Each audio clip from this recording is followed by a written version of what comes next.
This program contains adult content. Is there a God? Big atheist. Really? What, am I an idiot? Come on. That yes, it would be nice if you could throw your sins and your responsibilities on someone else. But it's not true. It looks like far-left lunacy. I don't believe that it's true that religion is moral or ethical. You don't need to follow anybody! It's not human intelligence! If someone doesn't value logical consistency, what logical argument are you going to give them that will demonstrate that they should? Welcome to the Godless Rebelution. Today is Monday, March 12th. This is episode 198. My name is Dan Ellis. Go! I'm Ryan Duffy. Go! I'm Matt Mitchell. I gotta point and say go, and then it happens. I thought Ryan was going to pass it to me, but then he just started looking off into the distance. I suck at this game. Ryan's like, I introduced myself, and I'm done.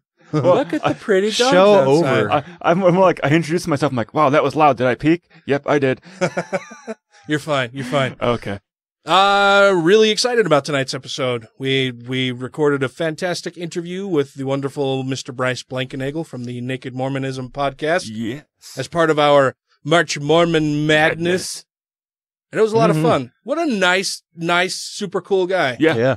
I've listened to his show for quite a while and heard him on a bunch of other shows, but we have not had him on our show until this evening, and it was a very wonderful, pleasurable experience. We'll have to have him back on the show again. I'm even more amazed at how he's able to retain the amount of information.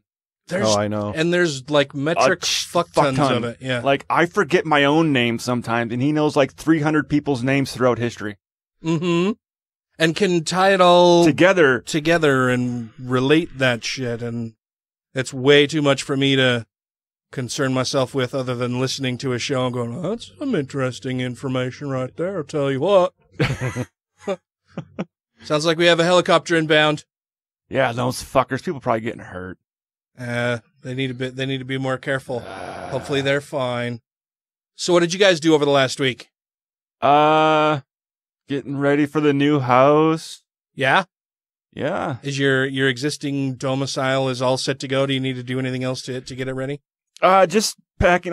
Like, there's all the stuff that you don't pack till you like need to pack it. Like, gotta pack up all the clothes and the kitchen and stuff. Otherwise, like most of the stuff hasn't been being used. Like all my camp gear is packed up. Like a lot of my camera gear has all been packed away. A lot of the rooms are just basically boxes right now. So yeah. But the new buyers, did they place anything in the contract like we need this fixed or we're going to knock this amount off for that or well, whatever? they just had the home inspection today, and the only since they're going FHA, if there's something from that inspector that says, hey, this needs to be fixed before they can buy the house, we have to fix that. And that inspection was today, so hopefully not. So hopefully everything will check out A-okay? Yeah, I did my research on what is required for FHA loans, and I went through it, and I'm like, well, everything should be good to go. Super good. So, yeah. So still looking at moving the end of the month? Yeah, moving on the 27th. I got a U-Haul truck scheduled, so moving to the new house the 27th, even though we're not closing till April 2nd now. Nice. Are you getting excited? Just nervous, because it's the thing is like, until the papers are all signed, ain't nothing done. It's that nebulous, like, what if something goes wrong? Considering I'm planning on moving out of the house before we actually sign the paperwork, because it's my work schedule, and they're allowing me to move into the house before we actually own it. If something goes haywire at the end, like the last 2 days, like, oh, fuck. So just a little bit something to be worried about or concerned about. Just something in the back of your mind is like, fucking something's got to happen. Something's going to be wrong. The people are going to pull out. But at the same time, if the people were going to pull out of buying the house, I mean, they put the offer in 2-3 weeks ago. Yeah. I would think they would have pulled out by now. Yeah. So hopefully everything's good with the inspection and all that goes well. And you, sir? I went to the medications doctor. You went to the medications doctor? Yeah. Dr. Feelgood? Yeah, sort of. What did Dr. Feelgood give you? Well, she said, yeah, you're pretty fucked up. So we knew that. So, yeah. Doctor, that's a really large clinical term. Can you break that down for me? So she said, we'll try this. And I was like, okay. And it's better. Well, good. It is better.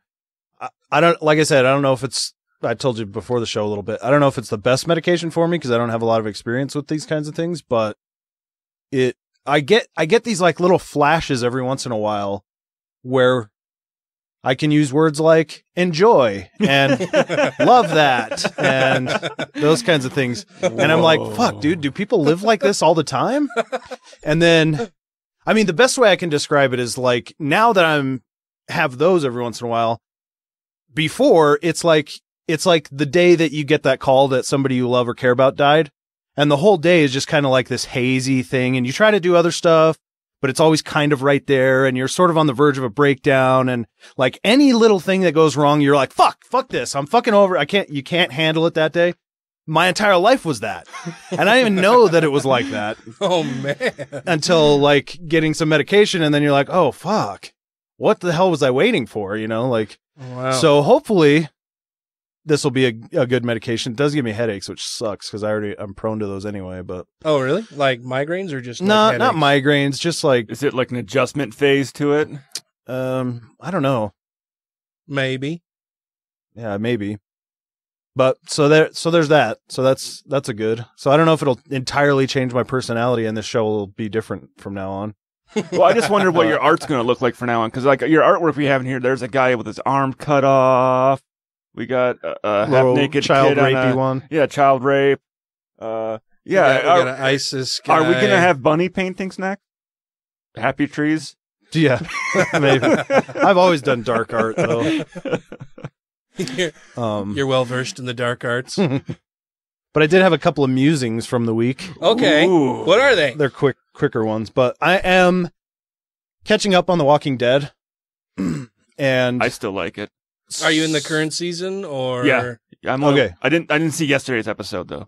Oh no, I'm not even that far ahead. Okay, that far caught up. But so there will be spoilers ahead if you're not to season 7. Mm-hmm. So skip ahead like 30 seconds on your iPod or phone or whatever if you don't want that. Okay. But I realized something. Negan is God. Okay. I'm sure that I'm not the first person to point this out, but season 7, episode 1, he demands to be honored, feared, even worshipped. And to get it, he had Rick cut off the arm of his own son in a sacrifice for the group. But before the axe fell, Negan stopped Rick with the same kind of just kidding moment we get from God and Abraham in the Abraham and Isaac story. Yeah. Leaving Rick, Carl, Isaac, and probably Abraham deeply traumatized, all to gain complete subservience. Well, they are the saviors, right? That's their shtick. Right. And he also requires a tithing. Mm-hmm. But would anybody say that Negan did that out of love? When you watch the scene? No. Right? God's totally different. Would they say that it was in any way necessary for Rick or for Carl? And what if Negan was all powerful? Then surely he'd have every option available to him, and choosing this way makes him supremely evil. It's a psychopath sadist behavior. True. So that was one thing I was thinking about. Yeah. And this other thing is this other person at work. And are they trying to be your friend still? No, this is a different person, okay. But I have a much closer relationship to. Like I don't tell him to fuck off every time I see him? Yeah, exactly. Just every other time. And she knows I'm an atheist, and she's not part of the Mormon church anymore, but she's something. I don't know what. Wooey? Yes. Okay. She's very wooey. Mm.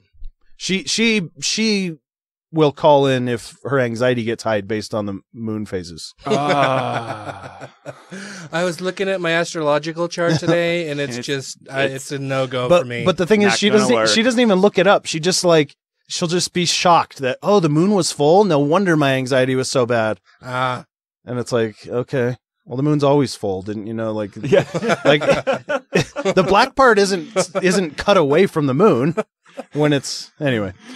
But one thing she loves to do when she'll bring up like different something going on in her life or whatever, family members or some sort of like religious-y thing. And then if I come back with an atheist-y thing, she likes to say, yeah, I mean, I can see both sides. I fucking hate that. Not only is it hugely condescending, implying that she knows better than everybody else. But if your position is both, then you should be a theist because you're doing it wrong. Right? Good skepticism doesn't lead to theism, and it certainly doesn't lead to theism and atheism simultaneously. Yeah, well, and when people say that they can see both sides of the argument, it's like, okay, you can see why somebody would perhaps believe something, but you then understand that they have limited information upon which they're basing whatever they're saying, right? And so you can say, well, I see both sides, but this guy's right. I understand why this one is saying this based on their limited knowledge of something. Yeah. So I can see both sides of the argument that these two people are having, but I know that this person is more correct than the other. Mm-hmm. That's true. Yeah. Yeah, that's true. More observations? No. I had a bit of an observation. Last night so I've been doing this lighting and switch project around the house. So I've completed the switch project. Everything now is connected up to the internet and is cool. When I can remember the phrases that I need to tell Google to activate different lights and shit, I often forget. Yeah, it asked you if you wanted to watch Third Rock from the Sun. But so I've also started doing other things like just replacing lights in the house, like fixtures and shit. And in the dining room area of the house, I have got canned lights, right? There's canned lights in the dining room and in the kitchen. And there were these two canned lights that were like eyeball lights that you could angle to shine. Apparently there was a painting on this wall where these lights were installed before that it was shining on. I'm sure it was a Jesus painting, so don't get too excited about it. Or Star Wars. No, it wouldn't have been Star Wars. This was a very, the Star Wars Jesus. Very LDS family who lived here before us. But so I decided that I would replace those with some LED canned light, like retrofit things where basically you just pull the can down, take out the old trim, and then screw this thing into the light socket and push it back up, and you're done. It's like, 30 seconds to a minute changeover thing that is awesome. So I bought a bunch of those. I replaced the two in the dining room, and then I went into the basement and thought, this will do the same thing. It's going to be awesome. No, apparently the canned lights in the basement are like from the 70s. They have like real actual old steel rusty springs that are holding the trim to the ceiling. And so I pulled the first one out, and then the can, like one of the arms that hold the can in place in the ceiling broke off. Like it's metal in the ceiling someplace, and it's just so old that it broke off. It's old and rusty. And so now it's like, well, fuck, do I have to dismantle the ceiling now to fix all of this? So we've been experimenting with a bunch of different stuff. We went to Home Depot, and we're at Home Depot for like 3 hours yesterday trying different stuff. Oh, I have a horrific Home Depot story for you in their bathroom, but well, let me do that one first. So we're at Home Depot. Tracy goes to the bathroom because we'd gone out to brunch. We go to Home Depot, and she goes to the bathroom, comes out, and we've got a cart with stuff in it. So she's like, okay, do you need to go? I'm like, yeah, I'll go. So I go into the bathroom, and I'm sure that it's the same for men and women and like across the spectrum of whatever category you want to place yourself in. But when you walk into a bathroom, you assess the situation of how many stalls or urinals or toilets or whatever. Yep. And who's occupying what and where are you going to go from there, right? So I walk in and there are 4 stalls and there's a person sitting in the first stall, and I need to sit. I've got some paperwork involved with this particular transaction at the Home Depot. So there's somebody in the first stall, nobody in the second stall, nobody in the third stall. I want to be as far away from them as possible, so I was going to take the 4th stall. Look at the 4th stall, and it's like Armageddon in there has happened. There's detritus on, like, encompassing the bowl and down onto the floor, and it's full of dark, dank, murky water. And so obviously I took a pass on that one, which leaves me with the other 3 stalls. And of course I can't sit in the stall right next to the person who's already sitting stall there. Stall 2 is out. You've got to have, stall 2 is out. You have to have some separation. Yep. So I picked stall 3, which is right next to the disaster area. But I'm like, it's fine. Nobody's going to go in there. while I'm sitting down and doing some paperwork. So I sit down and I hear the door open and I hear somebody go into that stall. And then I hear some goosh, goosh, goosh, goosh, like they're plunging in the toilet. And then I hear, uh-oh, uh-oh, oh no, oh, uh-oh. And then I hear like splashing sounds. And I look to my left and I see this widening, spreading puddle with chunks of stuff making its way over into, like, under the wall, into the stall where I'm sitting. And I'm like, Jesus fuck. Like, and I had just sat down and started to clear the system, right? So there's been no paperwork involved at this point. And there's this spreading puddle of vile nastiness coming toward me. So what the fuck do you do? Like, all I could do was hike up the legs of my pants a little bit so that the cuffs of my pants aren't touching the ground. And then I pull up my pants to like mid-thigh and stand up. And I'm like, I don't know, And so then I'm like half standing, half crouching, trying to complete my paperwork that I was cut off from doing my business midstream. And so I do what I can, and I get out of the stall, and we got to leave. So I open the stall door, and there's some dorky, like 22-year-old kid standing there who's already as bald as you are, Ryan. Well, thank you.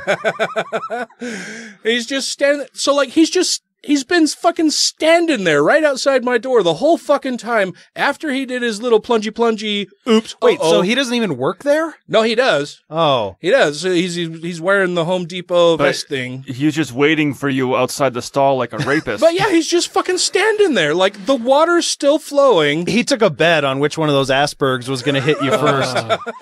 The water's still flowing. It's still making its way across the rest of the bathroom floor, and he's just been fucking standing there the whole time. Like, not just trying to turn the water off? No, just standing outside, like a foot away from the door where I'm pooping. He's just fucking standing there. So I open the stall door, and he's like, hi, how are you? And I'm like, well, kind of having a shitty day.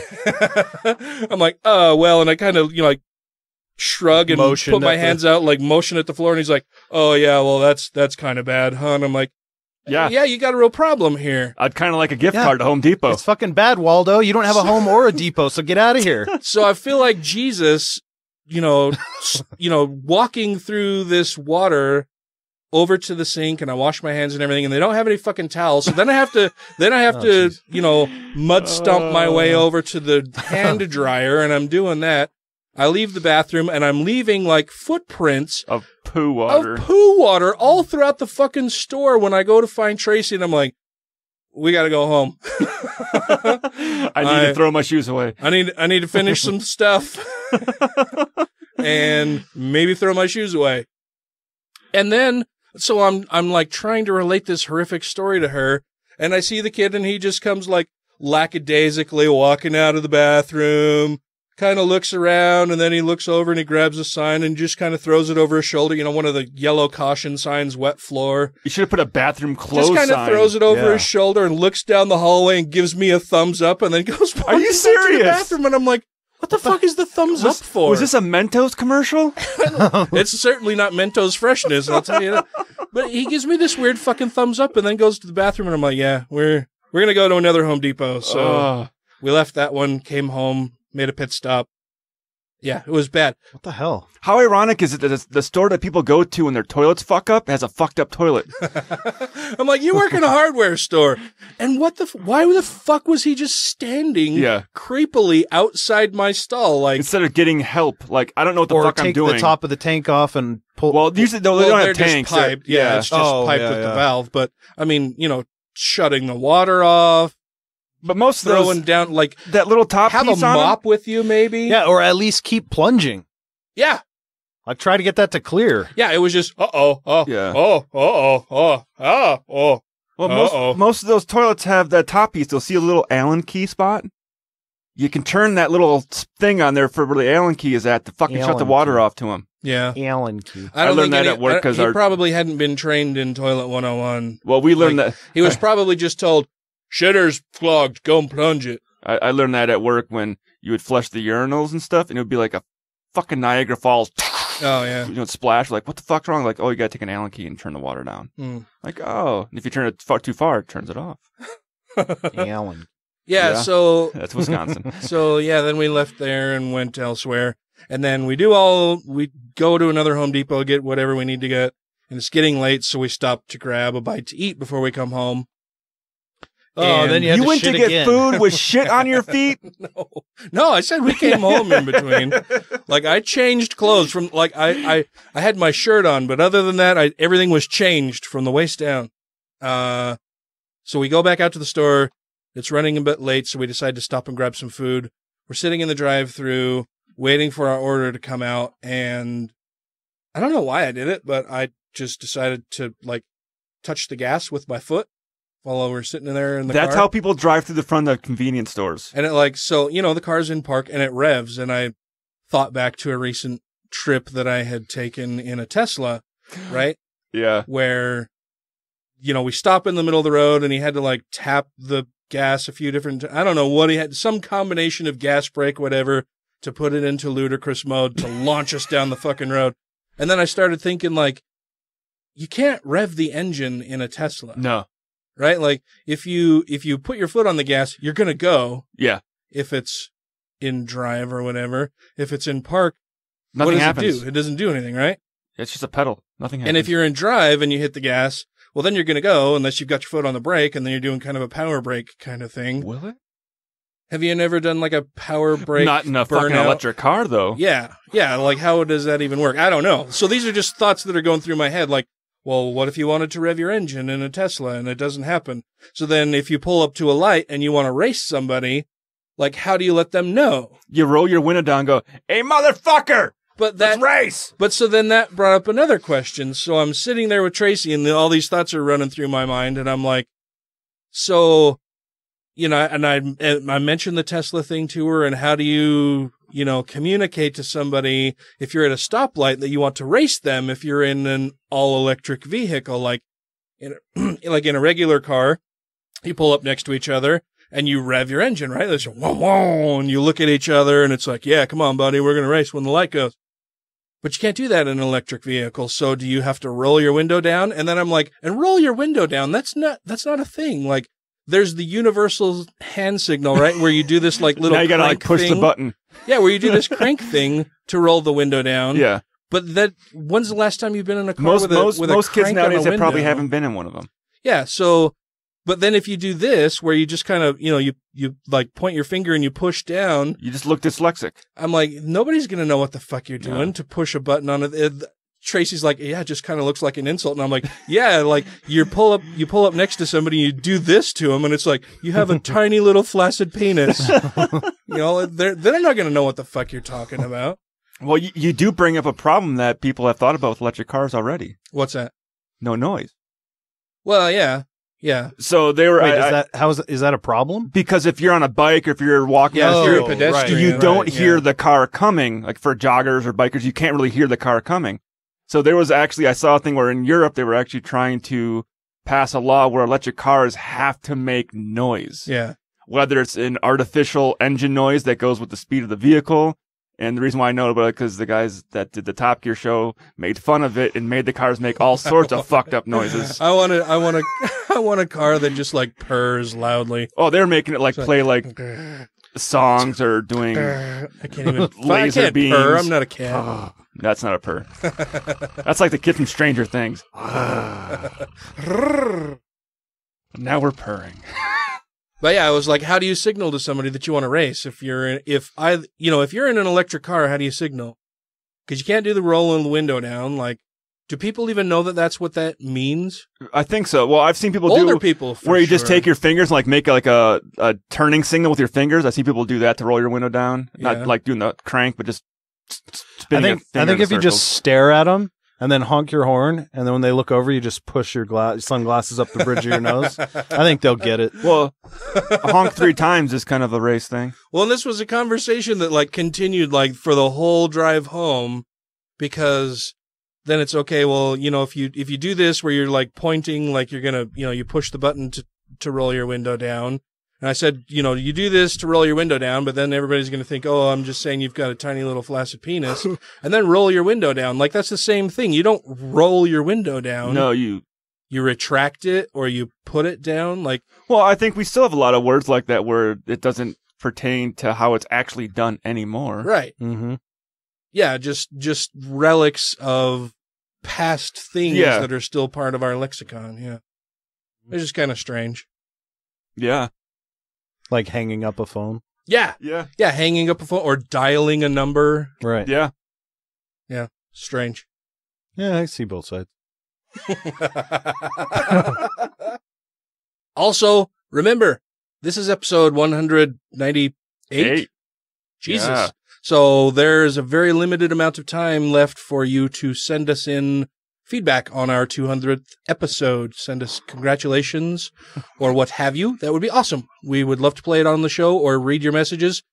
We got a message from a listener that I just had Matt read because it was very, very nice. I'm excited to read it on the show when we do our 200th. Yeah. Mm-hmm. It was super. It was it really touched, sweet. It touched all my feels. And you've got at least 2 of those.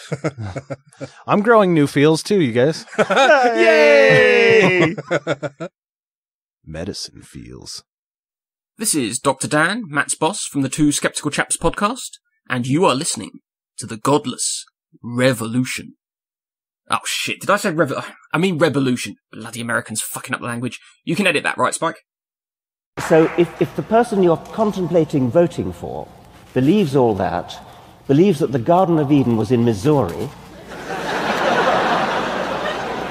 believes that Native Americans are the lost 10 tribes of Israel, believes that Jesus visited North America. I mean, these beliefs are barking mad.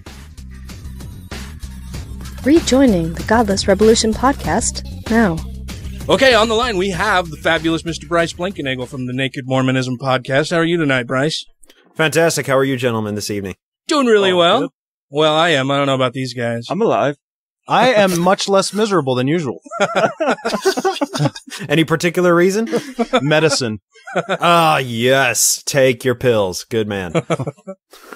So, for those in our listening audience who are completely unaware of you because they've been living in under a rock somewhere, can you tell us a little bit about yourself? Yeah, so my name is Bryce Blankenagle. I am the host of Naked Mormonism and the co-host of my Book of Mormon podcast. We're reading through the Doctrine and Covenants right now.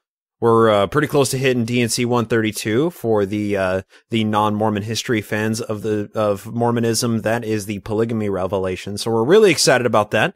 And my show just takes Naked Mormonism takes the Serial Mormon History podcast. That's the subtitle of it, where I just try and deconstruct Mormon history in a chronological format. And it's been a bucket of fun. Been going strong 3.5 years now, and it's taken this long, and I haven't even gotten to the assassination of Joseph and Hiram Smith in Carthage yet, so there's still many, many years to come of the podcast.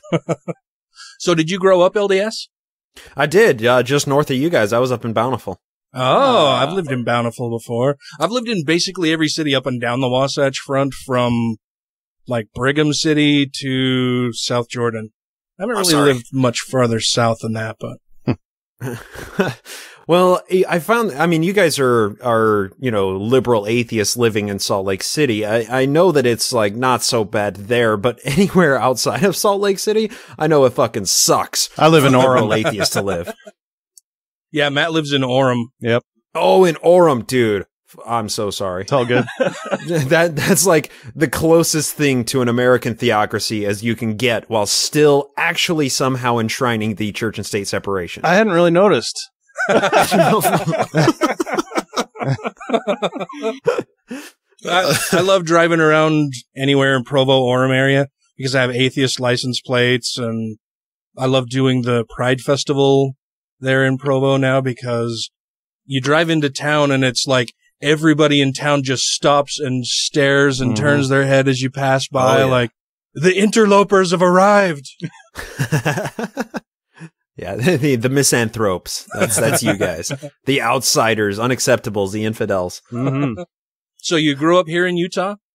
I did, yes. And about 2012, I believe it was, I moved out to Colorado, and that was the first time I had any exposure to a world where you could drive more than a few blocks and not see a ward house, which is just a mind-blowing concept, right? I mean, everywhere you are in Utah, there's usually at least a chapel or a temple within eyeshot distance, but moving to Colorado, it was this whole eye-opening experience where when I was, driving deliveries, I would pass by a Mormon church and be like, holy fuck, haven't seen one of those. It's like a unicorn out here. I mean, it was an incredible culture shock. Yeah, there's two on my block.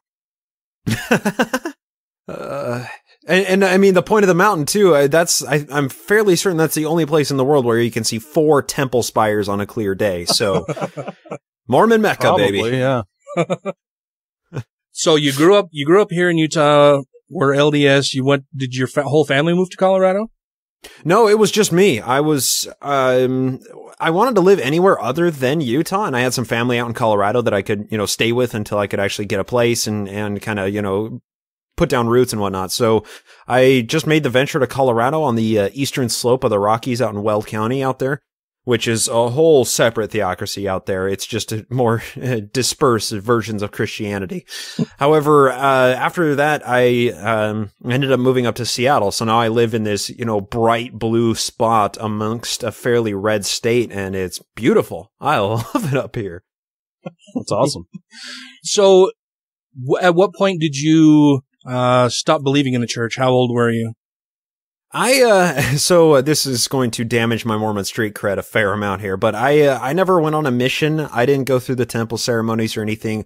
I left when I was about 16 or 17, but that was just out of apathy. I didn't like going to church anymore, so I just told my parents, hey, I'm done with this, and they said, we respect your decision, which is real. I mean, kudos to them. That's probably the best thing that a Mormon parents can do for a Mormon child who doesn't want to go to church anymore, is just say, okay, that's your decision.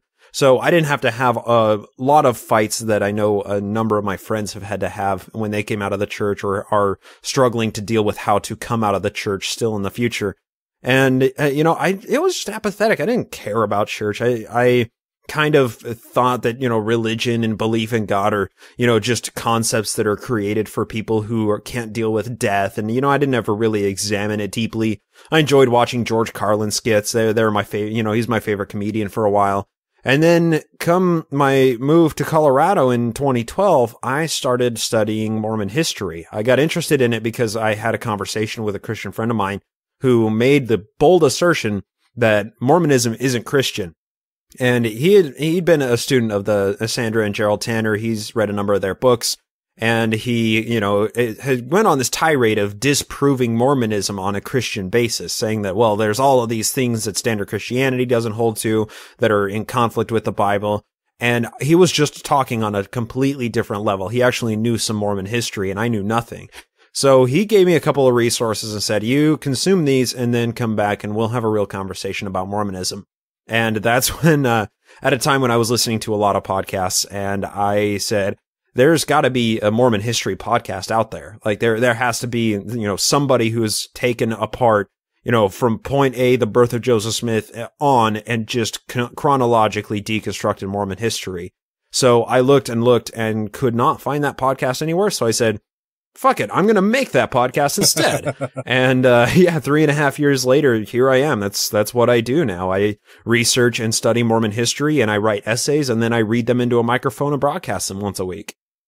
That's crazy to me. Like, I don't know. Once I left the church, the only concern that I have about, interacting with the LDS church or faith or anybody really is when they do something that harms people I care about or that I'm related to or that I know, or me personally, right? I don't know. It seems like there's a lot of people who are so invested in, after they leave the church, just still studying. They can't leave it alone. Maintaining ties and, and everything they do is still wrapped up in Mormon culture. And I've kind of tried to leave all that behind, but I love listening to your show because it gives me all these cool, interesting little tidbits about Mormon history that I didn't know that are just so out there.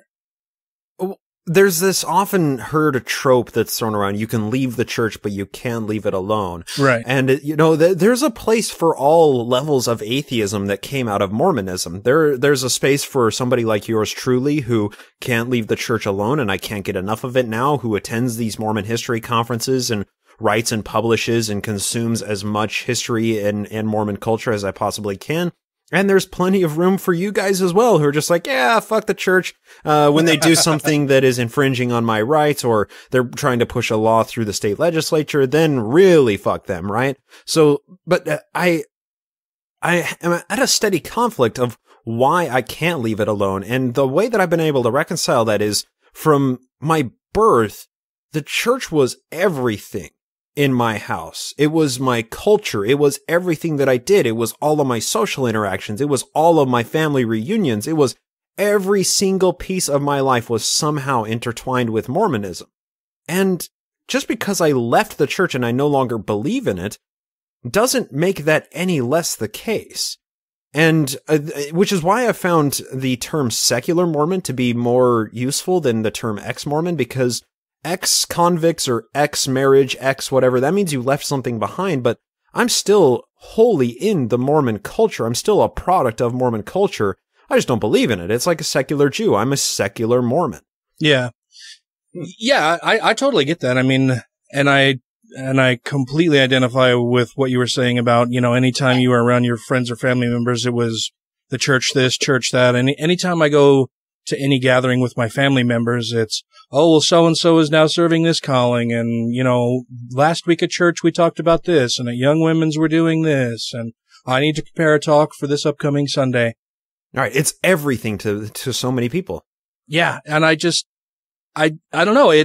There's something about it that I try to just divorce myself from all of that. Like and maybe it's because that's all they can seem to talk about is church. Mm-hmm. That that we're related even, and they can't talk about any activities that they're doing outside of what they're doing in church. It's like everybody trying to one up each other. Well, no, I'm more devout than you are because I'm doing this calling, and I've made this, I've made this casserole for the grieving widow in our ward that we're taking over there.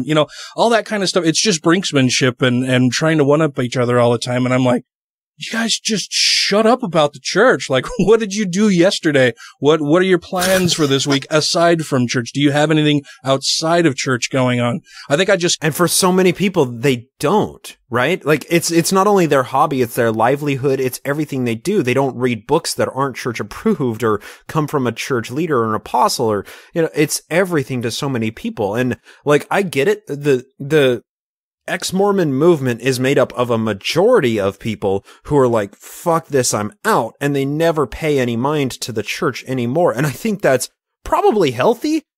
When you are indoctrinated into a system of thought and belief, and you're able to completely wash your hands of it and try and extract your cognitive processes from being pigeonholed into viewing the world through that indoctrinated lens, good. That's a good and healthy way to try and deal with the world, because the world is a lot bigger than Mormonism.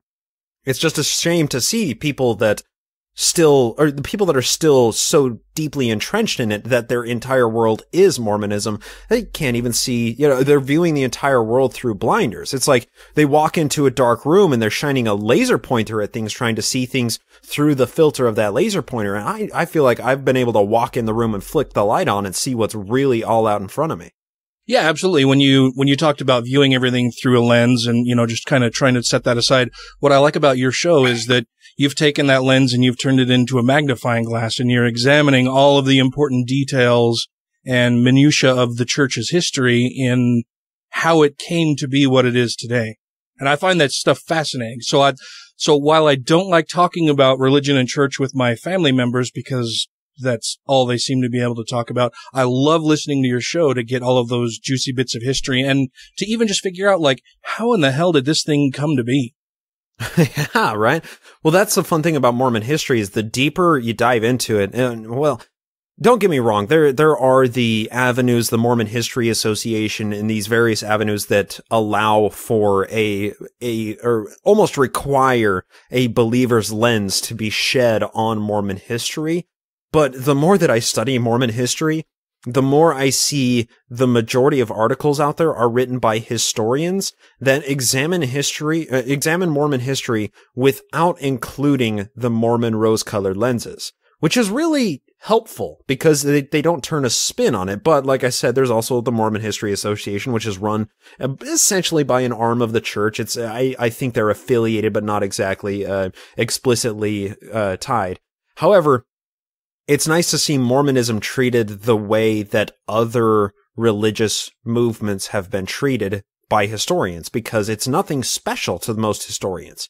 When you start to study American history, and especially the religious aspect of Protestant American history, particularly through the 17th and 18th centuries, you begin to view it all in a similar lens of they're all obviously believing what they are doing. They believe, they have this sincerely belief that their religion is the one true religion, but so does every other religion out there. And studying history has a way of kind of demystifying the holy and divine veneer that surrounds so many religions out there, which is why I love studying Mormon history so much, because I always had this one-sided view of it. And when you start to study it through a purely sanitized historical lens, and when I say sanitized, I mean sanitized from the Mormon history, or like the believing Mormon version of it, you begin to view it like every other history. It's just people doing their thing.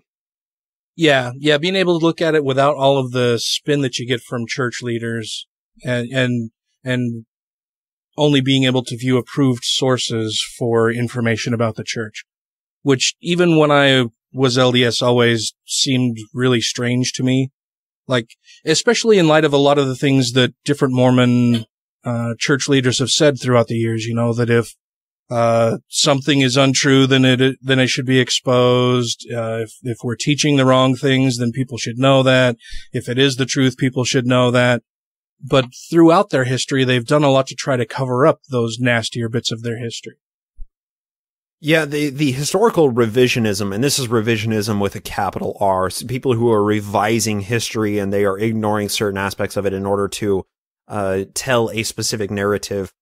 It's replete throughout Mormonism, and unfortunately, so much of what survives from Mormon history has been written by the church itself, or by believing apostles, or by believing historians. So it takes a lot of historical effort and research to decouple the belief aspect away from Mormon history as it was originally recorded, as the people who experienced it initially recounted it in their journals and whatnot. But seeing their perspective, it still offers its own useful resource.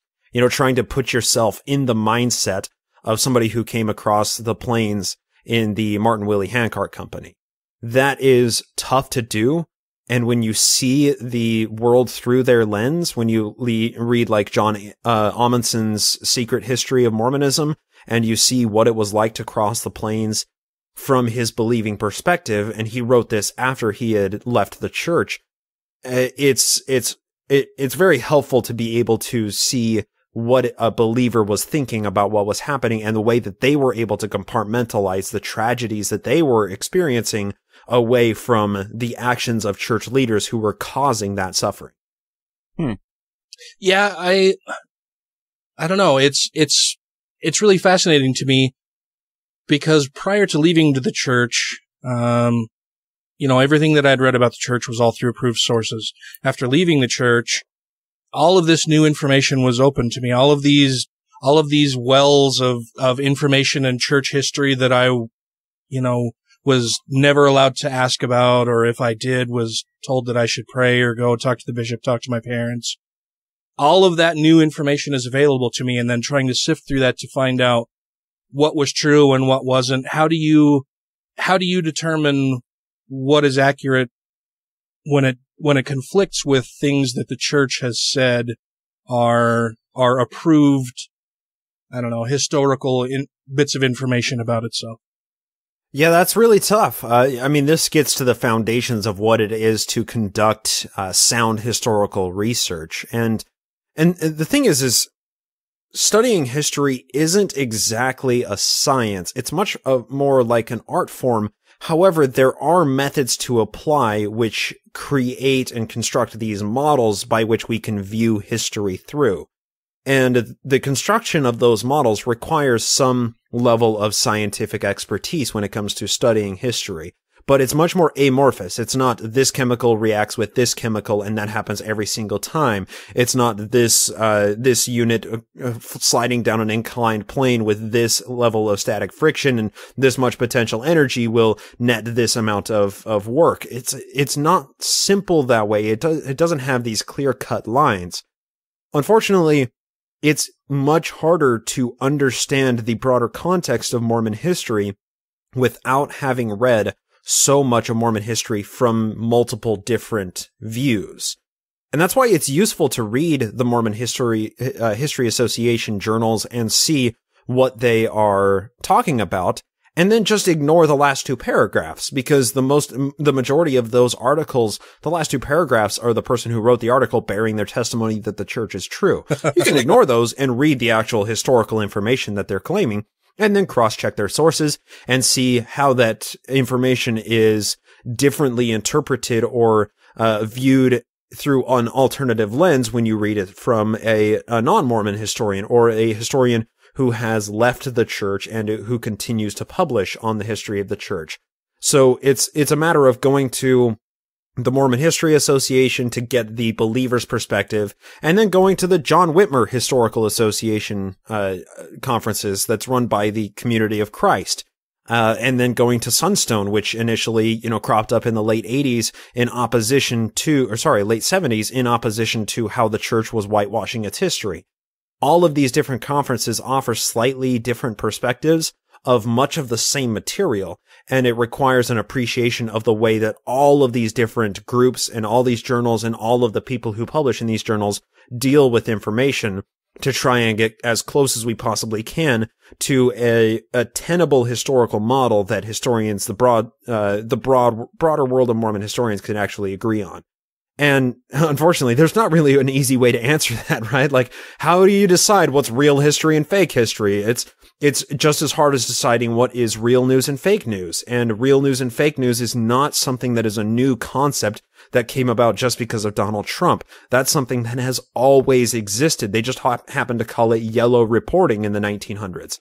So, I mean, you have to deal with documentable evidence, hopefully from like court proceedings and from like judge docket books and from doctor's office notes and from all of the available documentation that are names and dates that we can take as truth, as historical fact, and then using first-person accounts and journal entries and affidavits and newspaper articles, and using all of those to put those historical facts into context, and then constructing the broader historical model based on all of that cobbled together information. So it's not so cut and dried, it's extremely complicated, but it's a rewarding endeavor. When you go to one of these Mormon history conferences and you understand Mormon history to a certain extent, and you can chat on a much deeper level with somebody about Mormon history than you can a chapel attending Mormon or at an ex-Mormon meetup, it's a very rewarding and exciting experience because the people there have made their lives work about Mormonism and Mormon history, and that's all they ever want to talk about. And that's why I find so much excitement and that sense of community at these Mormon history conferences that I left behind when I stopped attending church.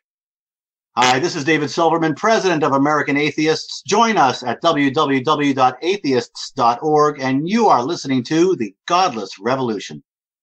Maybe I shouldn't be telling you this, but there is a state where the marriage laws are a little looser. Utah. Utah? Home of America's most powerful weirdos? Our lives could be so wonderful there. In Provo, Utah? Why would I go to Utah? I love booze, caffeine, and monogamy. Then that must be it. So, how many brides will you be marrying today, Mr. Simpson? Just one. What, are you gay? You and the Godless Revolution will be reassimilated in 3, 2, 1. When you were talking about how do we determine what is real news and fake news, I was just going to say, well, I thought Donald Trump was the arbiter of all of that. He's the determiner.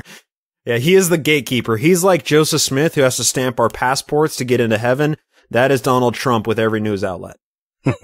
Well, when you go to these conferences and you're talking to other people, is there any contention usually? Because you're obviously not Mormon anymore, and I'm betting there's still quite a few people there that are true believing Mormons that are going there to listen to history and stuff. Do they take issue with you not being Mormon at those at all? Yeah, I haven't really had much of a problem with it, honestly, because the people at the conferences I've attended. Now, granted, I haven't attended the Mormon History Association conference because it's too expensive. And I haven't found the opportunity to do so, but the other conferences I have attended, the historians and scholars there are way beyond the question of whether or not the church is true. That's something they've wrestled with in their personal lives, and they've come to their conclusions. They are talking about Mormon history most often completely separated from belief in Mormonism, on whether or not the claims of it are truthful. Now, I have to qualify that, because when you get into discussions about the historicity of the Book of Mormon, that is a contentious issue. And obviously that's something that kind of falls down on either side of the believing line. But the majority of Mormon history, instead of Mormon theology, people don't really argue about it so much as they might argue about dates, or they might argue about the proper interpretation, or they might argue about somebody's motivation for doing something specific in Mormon history.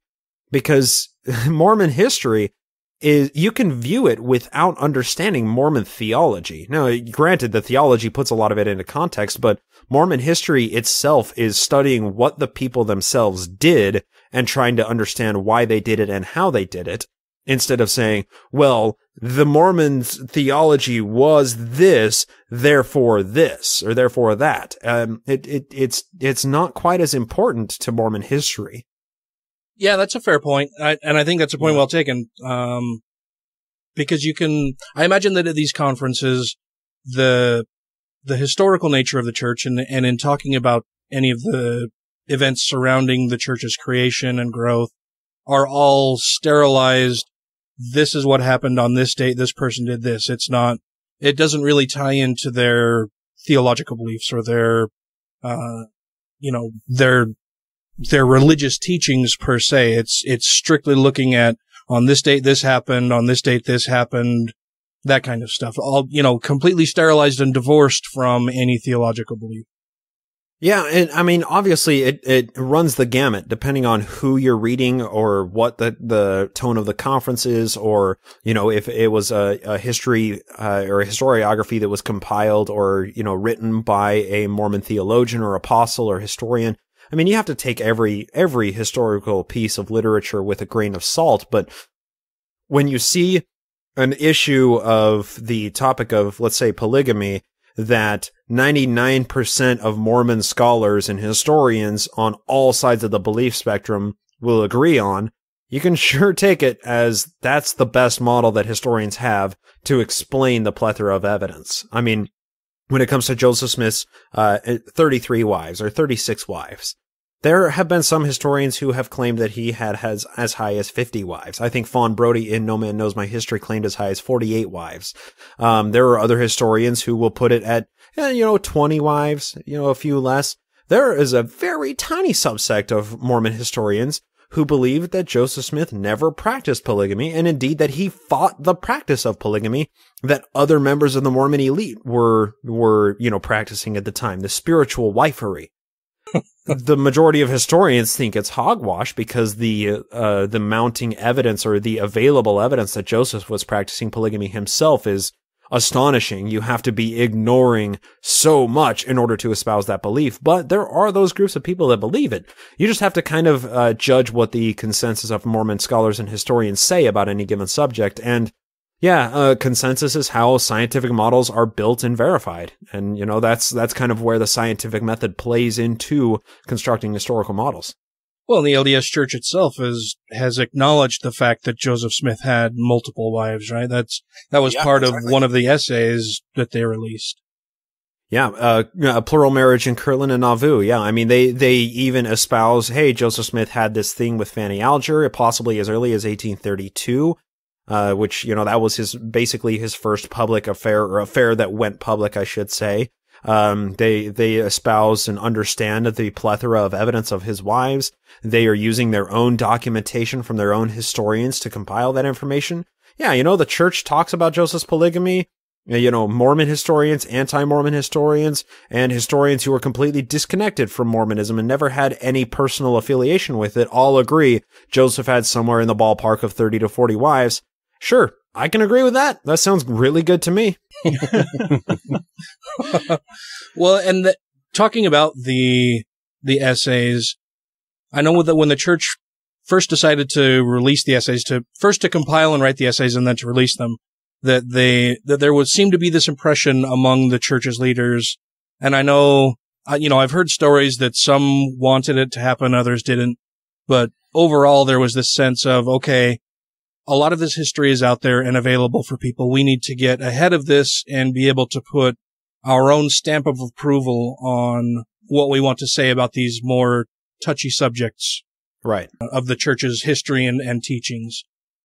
Do you think that was a wise endeavor? Bad? I mean, abso-fucking-lutely, yes. Yeah. The evidence is so broad and apparent. And, okay, so I've seen, have any of you guys seen the Book of Mormon musical? Oh, yeah. Yeah, I've seen it a couple times. I still want to go see it. I haven't seen it yet.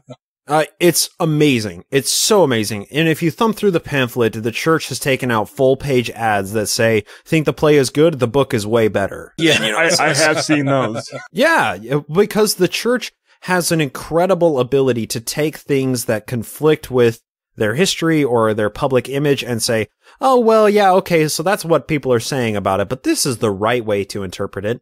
Instead of vilifying that, the church could have said, if you go to the Book of Mormon musical, you are excommunicated. It is anti-Mormon. And, the people would have reacted with backlash.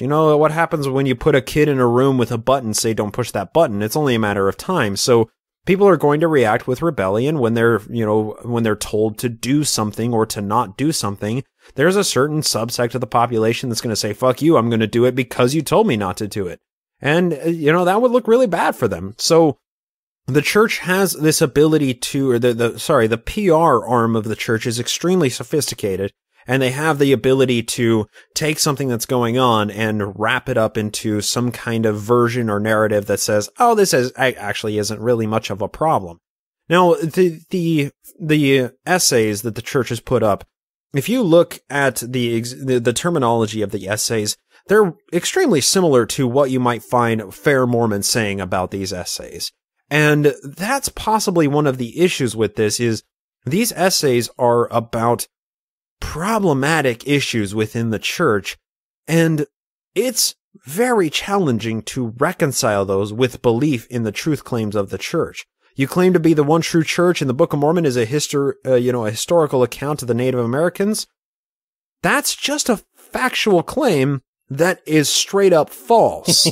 So it's really hard to spin that to something that's like, oh, well, we don't have enough information. Archaeologists and scientists disagree about where the Native Americans came from, and it was just a small subpopulation of the certain natives in this small geography. You run against truth. And the problem is the church has this way of navigating around truth without ever actually addressing the central issue of truth. And it's frustrating to a certain extent, but if you are able to see through it and see that these essays deal with some significant issues with the truth claims of the church, and you're not satisfied with those essays, fuck, man, that's the best the church has got. If you're not satisfied, then fucking leave. Go join the Methodists. Go be an atheist. Go do something other than the Mormon church because it's not going to be good enough for you. If you have a problem with the translation of the Book of Abraham, don't believe in it, right? If you don't think that the Book of Mormon was a historical account, don't believe in it.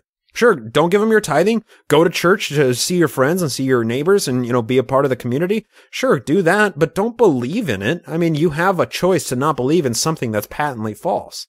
But unfortunately, that is something that is one step too far for so many believing Mormons, because if you choose not to believe in the church, you are an apostate, right? You're destined for outer darkness. So, and you're somehow turning your back on your belief system and your culture, and that's a lot for a lot of people to deal with.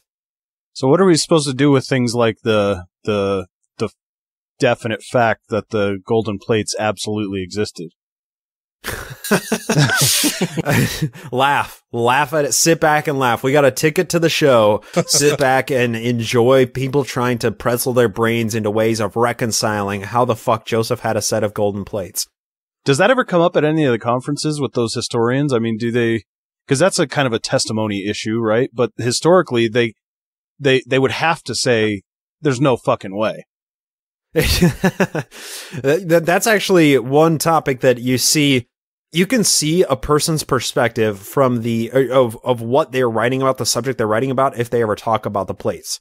Because you will see a believing Mormon historian will say, Joseph got the gold plates from the angel in September of 1827, whereas a non-believing Mormon historian will say, Joseph Smith had a set of plates by September of 1827.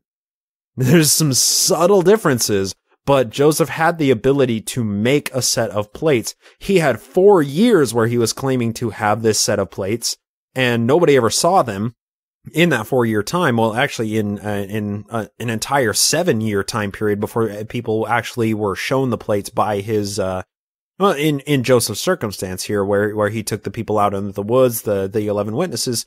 So when you see those subtle differences in terminology, you can tell where the publication you're reading came from, or the belief spectrum of the person who wrote it, because they kind of betray their belief system there.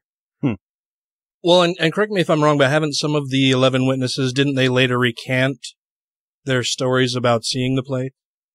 None of the witnesses ever recanted their statement. They qualified it. They described what they meant when they signed the statement, but none of them actually recanted the statement. Huh. Yeah. So like Martin Harris is a great example of this. So Martin Harris is one of the most interviewed people who was a witness of the plates. David Whitmer is the only exception who was interviewed more than Martin Harris. But a newspaper reporter approached Martin Harris and interviewed him and said, "How did you see the plates?" And Martin Harris said, "Through my spiritual eye."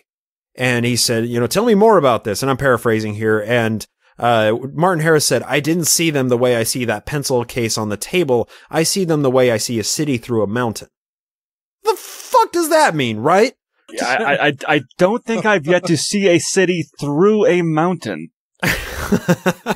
You're not taking the same stuff that Joseph was giving to his followers. I want some of that.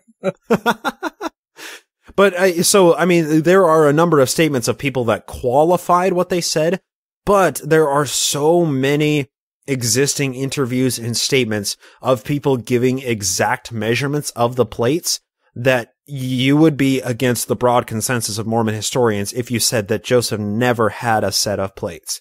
Because so many people said they hefted them, they felt they were, anywhere from 40 to 70 pounds. They gave the exact measurements of it, viewing them through a cloth and touching them and feeling the metal plates. Joseph had a set of plates. What they were, I mean, I don't think any of us really know, but Joseph had some set of metal plates bound with 3 rings, and he also had a cooper's shop on his Palmyra farm, or on the Smith farm, where he had the tools and he may have had access to the raw materials to make a set of plates. And, 6 years is a long time to, construct a set of plates like that. Probably out of copper, I'm guessing. Possibly, given the copper is a little bit too heavy, given the description of it. I think the majority of historians would say probably tin. Well, I was gonna say, because gold is really heavy. Yeah, fucking heavy. Like, if given the measurements that the number of people who left behind, if the plates are made of gold, they'd be over 200 pounds. Yeah. And Joseph is fucking barreling through the forest and knocking dudes out with these things under his arm. Like, fuck off. Come on. Yeah. He's supposed to be running through the forest with these tucked under his arm, fighting off bad guys. I'm like, with one armed while carrying, a shit ton of weight under one arm and fighting off bad guys. And not just running, if I remember correctly, running at the top of his speed. Yeah. For miles. Miles on end. And then, people can say, oh, well, 230 pounds for that much gold. Well, Joseph was inspired, God gave him the power to do it. But it's like, like all the other people that lifted the plates. They said they were like 40 to 70 pounds. So did God inspire all of them to be able to lift it? Like, the whole thing falls apart when you look at it that way. Yeah. Well, and the other thing is, like, you know, he's so big and tough and strong that he can carry 200 pounds under one arm and sprint for 2 miles. But then he pulls an up-all-nighter with Moroni and he fucking passes out in the yard the next day. What the fuck? Like, dude, are you tough or not? Like, in a simple little bullet takes him out. Jeez. Yeah, just a little bullet. Yeah. Yeah. And like, he was strong enough to, like, you know, leg wrestle anybody in town, but then he's also got a limp his whole life because of that surgery as a kid. Like, yeah. Yeah. The heroics of Joseph Smith, they don't really sit well with me. It all sounds like bullshit. It sounds like a legend, right? Yeah. It sounds like a Tom Cruise Joseph Smith. And yeah, right. Except in real life, he was more like a Trump type guy, probably. Yeah, I mean, I'd love to dive into some of the similarities there, but instead of doing that, I actually want to ask you guys, you all seem to have this, like, fuck the church, I'm done with it kind of aspect. Well, I was never a part of the LDS Corporation. I grew up as an atheist. Oh, you lucky son of a bitch. I didn't know what LDS was when I got here to Utah. I came here with the military. I got sent here in the military. I had heard of Mormonism. Then when I got here to Utah, people said, well, I'm LDS. I'm like, well, what the fuck is LDS? I had no clue.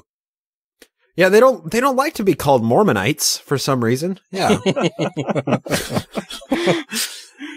Well, so people living in Utah, I mean, it sounds like at least a couple of you have a passing knowledge with Mormon history. Out of everything that you've learned out of Mormon history, and, you know, the reason I'm taking this conversation that way is because it's all I ever talk about. It's all I can get my mind around. And I'm very simple-minded, one-track mind. You know, I see a shiny object, I'm going straight for it. So what in your, you know, post-Mormon, ex-Mormon view seems like some of the more fun or exciting or stupid aspects of Mormon history? Oh man, for me, it was something that I hadn't really ever thought about until Dawkins voiced a question about it. And it was, what kind of stupid person, you know, if you're translating something, you translate it into the language that you're using, right? That's your job as a translator, is you're translating it into the language that people of your time understand. And so if Joseph Smith translated this stuff, why did he translate it into, what was it, 11th or 12th century English versus the language that was actually spoken at the time? And I'm like, oh man, I'd never thought about that. But yeah, that's so fucking stupid.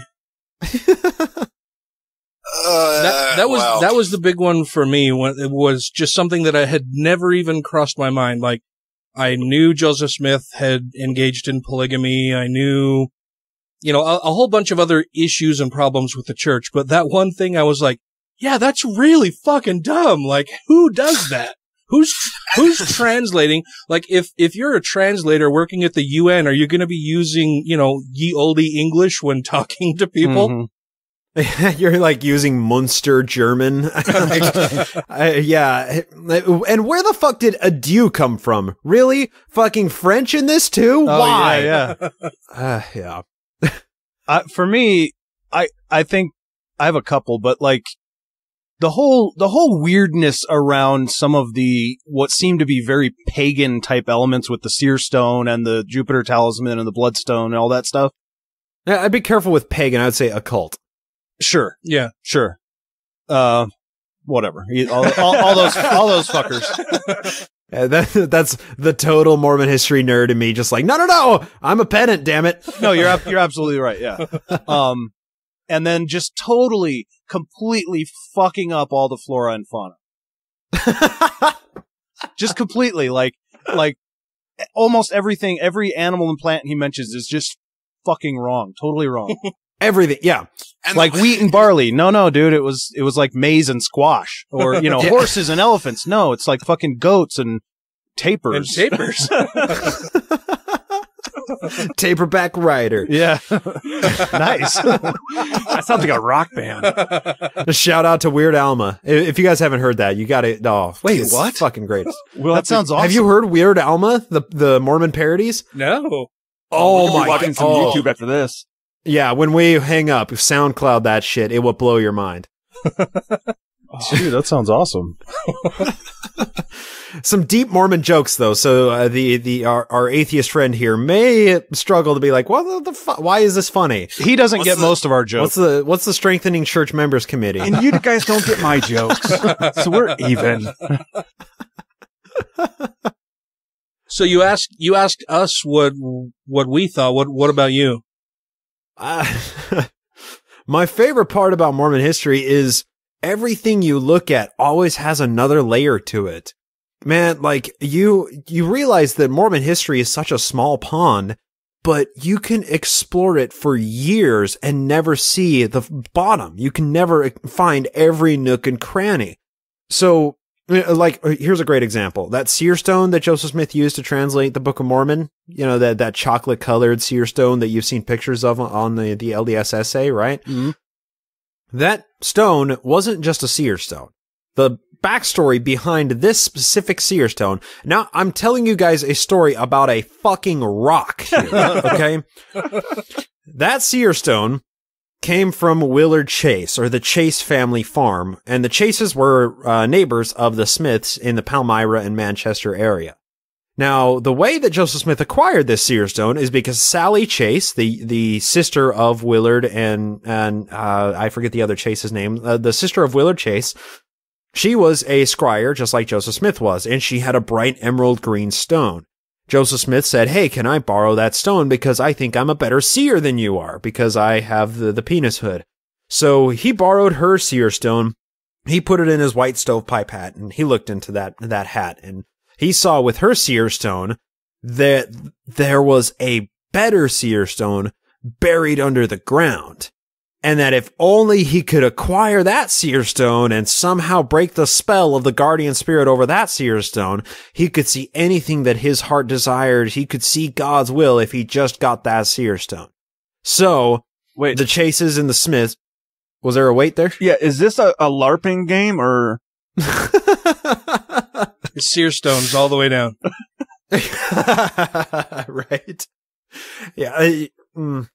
I don't even know where to go with that. Yeah, exactly. It's like the old folky. You can just picture like Joseph Smith in his old timey garb, and his dad is all like hopped up on rum and some kind of powerful substances, and his dad's trying to enchant shotguns so that they won't hit the turkeys, and I mean, it's a whole different world. They're sticking witch hazel sticks in the ground in order to break the spell of the guardian spirits over the buried treasure, right? Like, we can't put our minds there. It's fucking nutballs. He sounds like an absolute lunatic. That is Joseph Smith's dad for you. Yes. That's his loving home life. So this seer stone, Joseph saw it in Sally Chase's seer stone buried on the Chase farm and said, "I gotta have that." So the Chases and the Smiths began digging. And it's recounted that they were digging a well for the Chases, but let's be clear, they were digging for buried treasure. If they happened to strike water, great, that's awesome. They were digging down. They got about 30 feet down in this hole, possibly. I'm not sure. Maybe not as far, maybe deeper than that. And Willard Chase found this rock, and he pulled it out, and he said, this rock was a curiosity. I'd never seen anything like it. And Joseph says, "I need that stone.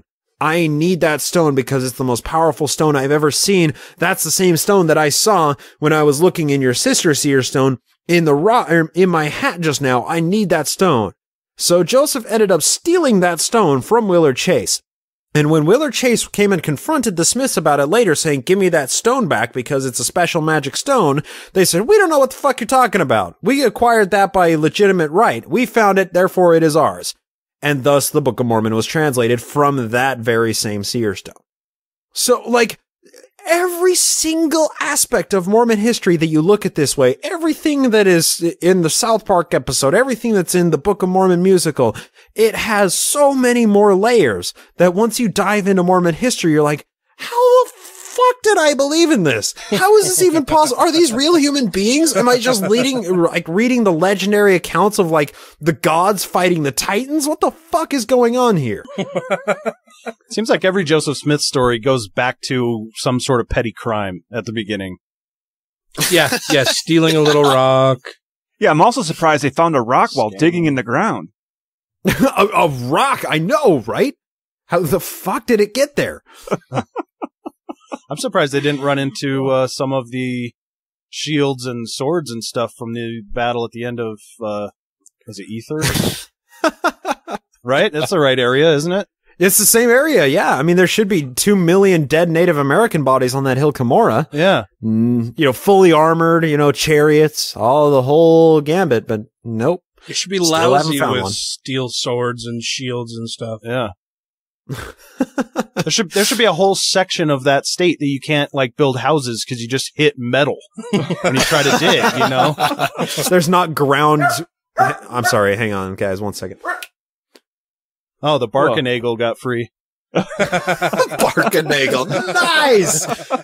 I haven't heard that one yet. That was beautiful. Hang on, 1 second.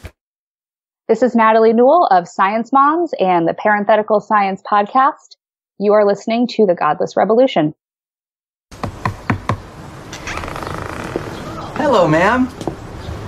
My goodness, you have such an attractive little garden here. Oh, thank you, young man. I just planted those flowers last week. My, how they grow. Yes, ma'am. We're from the Church of Jesus Christ of Latter-day Saints. Oh, the Mormons. That's right. I'm Elder Young, and this is Elder White. Well, you two boys can just fuck right off. Ma'am? You heard me. Take that Book of Mormon and shove it so far up your righteous asses that you choke. You soul-soliciting pig fuckers. Here. Gosh. Thank you to everybody who has rated the show on iTunes and Stitcher and are following us on YouTube, Twitter, and Facebook. And to all our Patreon patrons, you make the show possible. All right, I'm sorry about that. My partner just left, and the dogs go crazy every time. So good. Yeah, no worries. But it's fun to see these stories of Mormon history. Whether it's unearthing metal, it's not the water table anymore. It's the armor table. Yeah, right. Whether it's this rock or whether it's something else in Mormon history, all of these stories give us a little tiny window into the person who created this religion. And, there's another fun treasure digging story, and this one is one that Joseph actually went to court for in 1826. He was out digging with the Stowells, with Josiah Stowell. And he had somehow convinced Josiah Stowell that there was a guardian spirit over this treasure, and that he saw buried with this treasure, there was a feather. And when they got out there late at night, they were digging away at the ground. And Joseph said, oh, the spirit guardians, they have stolen the treasure. They've moved it. They've slid it underneath the earth. Sorry, Josiah, we can't get it. Sorry, boss man. And instead, they did find the feather. So they were digging, and Joseph probably had a feather in his hand, slipped it under a rock. Oh, hey, we found the feather, so obviously there was a treasure here and the guardian spirit, but, the ground gnomes, they fucking stole it, man. He was a good con man, that guy. Fuck yeah, he was. You wonder how he would stand up today. You wonder if he would be be a Ponzi scheme or something today. It's crazy. He'd be president. Right. He tried to be. You guys know that Joseph Smith ran for president? I actually did not know that. Fuck yeah. He ran and Sidney Rigdon with his vice president in 1844. In fact, he may very well have been the first presidential candidate who was assassinated during his campaign. Wow. Oh, he was assassinated. So when he was killed in Carthage, it was during his campaign? Yeah, exactly. He was running for the 1844 election, and June 27th, 1844. He ran into troubles. He caught one of those little bullets. Oh, it hurts so bad. Man, could you imagine how that would have changed the course of this country? No if he had shit. been elected president? I mean, he was Tapers for everybody. Taper in every pot. That's one thing that has been lost in so much of the telling of Mormon history is the deep-seated desire that Joseph Smith had to rise up with an army of Native Americans and take over the United States government. That's still a Republican wet dream. Isn't it just? I mean, he had built a couple of theocracies. he wanted, after they were kicked out of Nauvoo, or, he had plans before he died near Nauvoo that they were going to go out to Oregon or to Texas or to Mexico territory or somewhere, and they were going to build a Mormon theocracy and then galvanize all of the Native American tribes together and roll, they would be a great stone rolling forth through the whole earth, and they would conquer the entire fucking globe and convert it to a Mormon theocracy, and thus usher in the new reign of Jesus. Zion, baby. That's restorationism for you. Well, then what's he going to do with all the inhabitants of the sun and stuff? They're already Mormons. I mean, they dress as Quakers. Yeah, they're already converted. Oh, all right. Yeah. So that was a little inside baseball for listeners who aren't really all that familiar with LDS history. What are you guys talking about with inhabitants of the sun?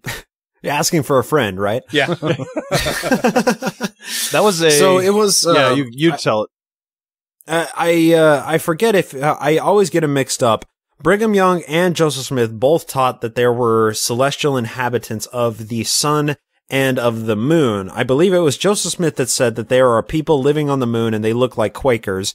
And I thought it was Brigham Young who said that there are inhabitants that live on the surface of the sun. And I usually get those mixed up, so I could be wrong. Yeah. So apparently, I was always taught that Earthlings were the only humans in the entire universe who were evil enough to kill our own savior. So that's why Heavenly Father decided to send Jesus here, because if he sent Jesus to the moon, the Quakers weren't going to kill him because the Quakers are nice. But he had to send us to Earth for those Jews to kill him, because those are the only people evil enough to kill their savior. Wait, why are you hesitating? I was going to say, of course the Quakers are happy on the moon. There's plenty of cheese there. Not everyone's from Wisconsin, right? Well, the moon's made of cheese, so it's like an endless supply. Cheese of their own make. It's like Mormon wine. All along with they've been worshiping Jesus. Brought it back around. Nice. So earlier you mentioned that you, in going to some of these symposiums and conventions, that you run into people who say that the LDS faith is not a Christian religion. And of course, most LDS people take huge exception with that argument. Can you give us a brief overview of why a lot of the other Christian faiths don't view the LDS faith as a real Christian religion? Well, let me get this. Let me just allay these concerns right off the bat. Mormonism is Christian. It is Christianity. But every other Christian is happy to invoke the no true Scotsman fallacy and say, well, they believe in something I don't believe in, therefore they're not a true Christian. And that's all it comes down to, is just disagreements about Mormon eschatology versus Christian eschatology. Mormons believe in an infinite regression of gods. We all become gods. As God is, we once were, and as we are, God once was. As God is, we may someday become. Whereas Christians believe that we were just, dust that God breathed life into. But they're definitely Christian. You read any of the sermons of the early church leaders, they're extremely Christian. They hearken to their own Bible, their King James Bible. They use the Apocrypha in the Bible. They made their own translation of the Bible. The Book of Mormon has the word Jesus or the Savior in it like some 4,000 times or something. It's like, of course it's Christian. It's just what you consider Christian versus what a Southern Baptist considers Christian versus a Methodist versus a Calvinist, whatever. They're all bickering about finer points of bullshit. Yeah, I think, and this is just my layperson's view of it, but I think when a lot of the other Christian denominations or people within those different denominations say that LDS people or the LDS faith isn't a quote unquote true Christian religion, they're talking almost exclusively about the LDS belief in infinite regression, that there's a series of gods and we may all become gods, and so the LDS faith and its adherents will always point to and say, no, we believe in Jesus Christ. That's what makes us Christians. We're not necessarily monotheists, right? Where Right, right. And in a sense they are. I mean, they still only worship the one true God that created this universe that we all inhabit, but they still have this view that there are other gods out there that even birthed the God that they worship. But that always seemed really weird to me too. Once I found that out about the LDS Church, that seemed really weird to me, that they would choose to worship the son of a god. Like, clearly, if there are other gods that stretch back however far, wouldn't those other gods who have been around for so much longer be so much more wise and better gods than the gods that than the single God that the LDS Church teaches that we should worship? Yeah, and this is kind of ingratiated in super deep Mormon doctrine. I mean, this is way down the rabbit hole. We're cresting some serious weeds out here. So Mormonism at some level believes that when you die, you are resurrected. If you are the super, power Mormon, third degree of the celestial kingdom, you're a 33rd degree Mormon, right? You get your own planet, but at some extent, you don't instantly get that planet as soon as you are resurrected. You have to learn in order to be granted your planet. Like, you learn from the other gods of other planets of how to run your planet, and then you get your planet, your first planet. And then, and you never get a black belt, you get a white and delightsome belt. Yeah. Exactly. You get your own Jesus as a kid. You get your harem of thousands of wives for all those spirit babies. Yeah. And then, that's your trial planet, your trial marriage, your trial marriages, so on and so forth. And then as you progress further and further into the deeper knowledge of this pantheon of gods, then that's when you begin to create worlds without number. And yeah, I mean, that's to a standard Christian, that's some wackadoodle shit, right? But to Mormons, it's like, oh, wow, yeah, of course that's how it works. Of course that's how we work in the afterlife when I get my own planet. I don't just instantly get worlds without number given to me. I have to learn. I have to educate myself from the other gods. So one thing I do appreciate about Mormonism is it's oddly consistent. It's internally consistent. They do seem to have some kind of answer for whatever seems like a logical question.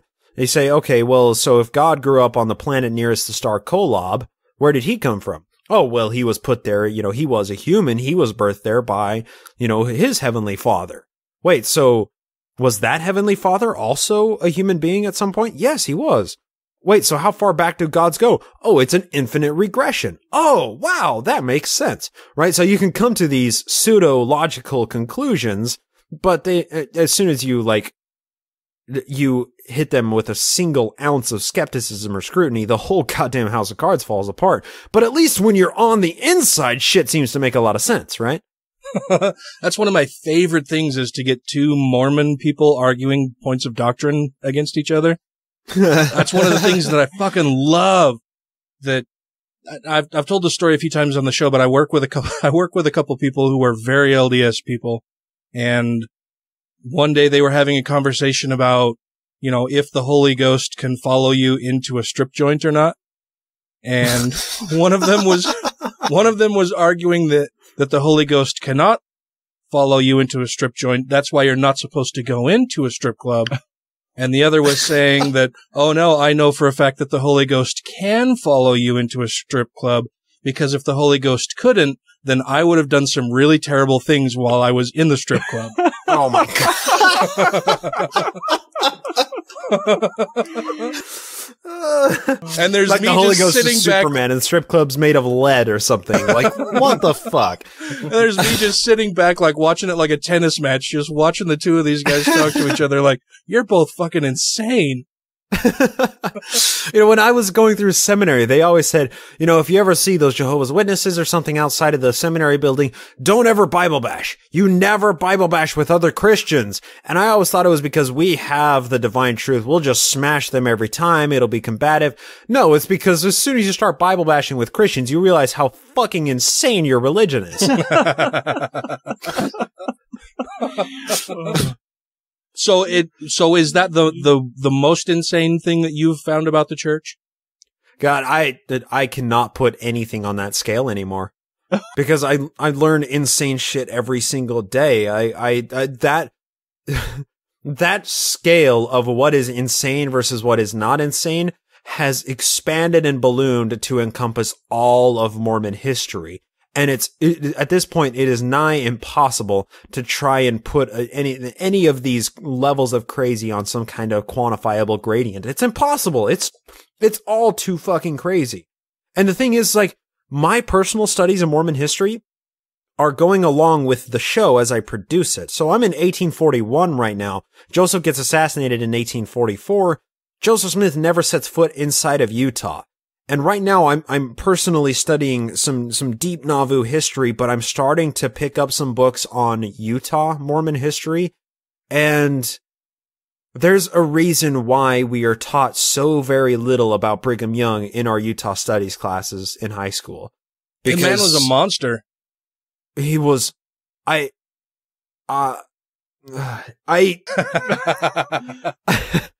am utterly speechless with what I've been learning in just the past 2 months of studying Brigham Young intensely.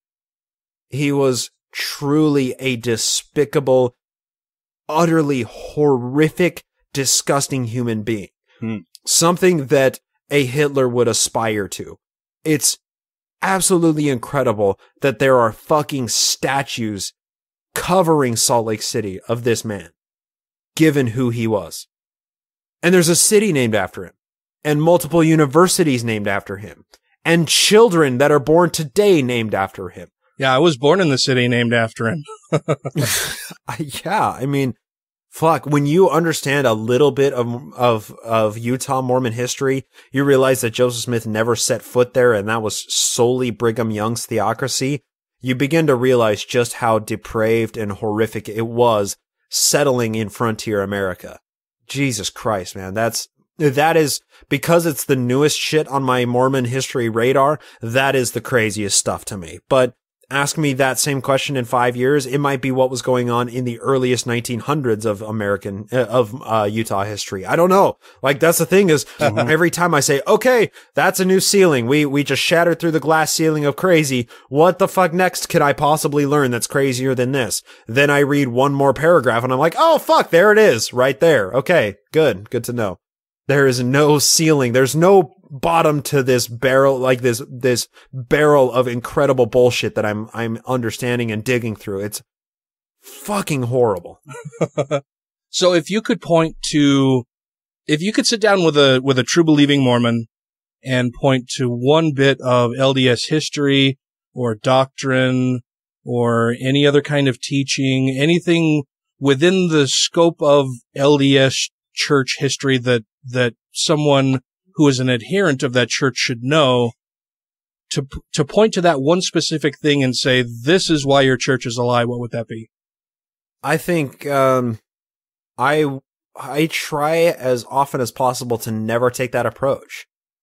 And this is why, because, I am happy. I am so excited to engage in a discussion, a really deep discussion about Mormon history with a believing Mormon. But unfortunately, so many people that are Mormons who may have heard my name or may know me, they know that there's nothing on the planet that I want to talk about more than Mormon history. So those conversations never happen. But whenever we do get there, instead of saying, this is something that happened in Mormon history, therefore it is bullshit, I say, what is it about Joseph Smith that makes him a prophet? Because the onus is not on me to disprove Joseph Smith as a prophet. The onus is on the person who is claiming that Joseph Smith is a prophet. I say, what is something that makes you believe that Joseph Smith is a prophet? And when they say something, when they assert something, now we have something we can work with. Now we have a baseline to build on this conversation. Otherwise, it becomes combative. Otherwise, you're not making any headway. You're not actually teaching each other. You're not learning from each other. You're just smashing Mormon history against a different interpretation of Mormon history. It's much better to have an open-ended and pleasant and honest conversation by trying to meet somebody where they are, instead of saying, this is all that I know about Mormon history. I'm going to brain vomit on you for 20 hours and you're going to disbelieve in Mormonism after I finish my angry screed, because that's not how minds are changed. God damn it, Bryce. That's a good point.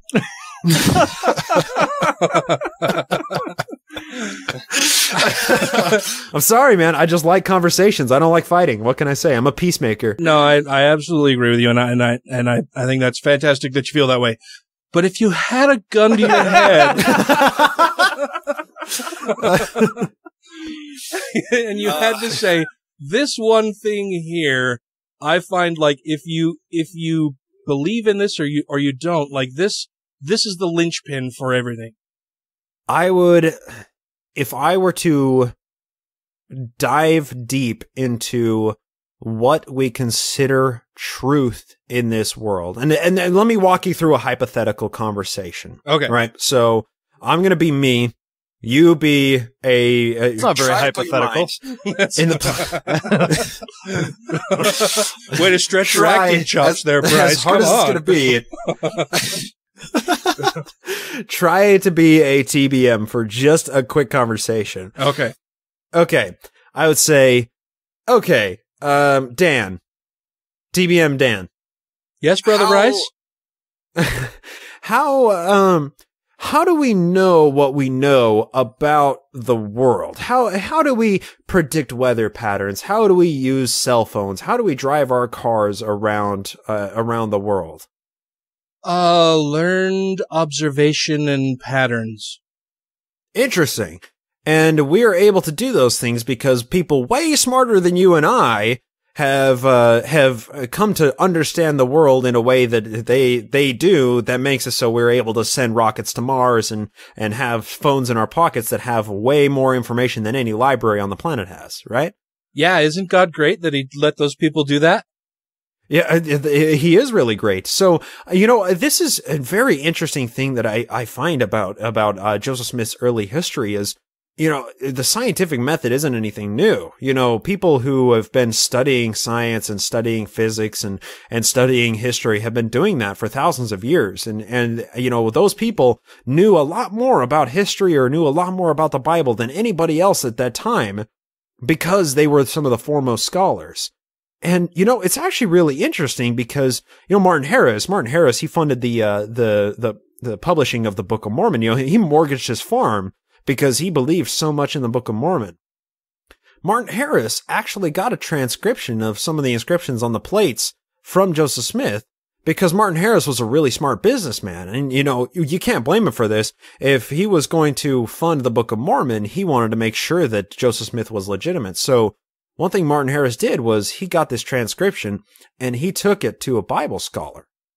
Because, if somebody were to approach you and say, I have a magic frindle, and this frindle will make it so all of your ills will go away. It's going to cure cancer, and it's going to give you free blowjobs every morning. Sign me up. You'd want to verify that claim, right? You want to be like, well, can I have it tomorrow morning? I'll take that blowjob, Frindle. Yeah, I got to test your claim, right? So Martin Harris did the same thing with Joseph Smith. So he actually approached this guy at Columbia University because Columbia was an actual university back then. It was established in, I believe, the late 1700s. And he actually took this manuscript of the Book of Mormon characters to a couple of professors, one by the name of Samuel Mitchell and the other by the name of Charles Anthon. Now, if you are, what do you think happened at this meeting? He brought these Book of Mormon transcriptions from Joseph Smith's own hand. What do you think this Bible scholar said about these transcriptions? This is garbage? Or, I'm sorry, You're a TBM, Dan. You're TBM, Dan. That's right. That's who you are. Blew my cover there. That they were divinely inspired words of God. Unfortunately, Charles Anthon actually warned Martin Harris that he is being preyed upon by rogues. That's an exact quote. And Charles Anthon said that whatever these characters are, they aren't any language that he recognizes. This is a person who was a Bible, Hebrew, and Greek scholar, somebody who had, who was kind of at the forefront of Bible scholarship and historianship, he saw those characters and he didn't buy it. So somebody who saw the actual characters as a Bible scholar didn't buy the inscriptions on the Book of Mormon. Why should we buy that? Well, because it's the restored word of God. Yeah, did they have a stone? This is new stuff. Maybe he may have been stoned. Maybe he hadn't seen this kind of language before, because it's all new and it's God passing down his restored church to Joseph Smith. That's an interesting point. So what was this language then? What language was actually inscripted on the Book of Mormon? Christianese? Look, I don't know what it's called, but I know that the church is true, and I know that my mom and dad love me, and I know that Joseph Smith was a prophet.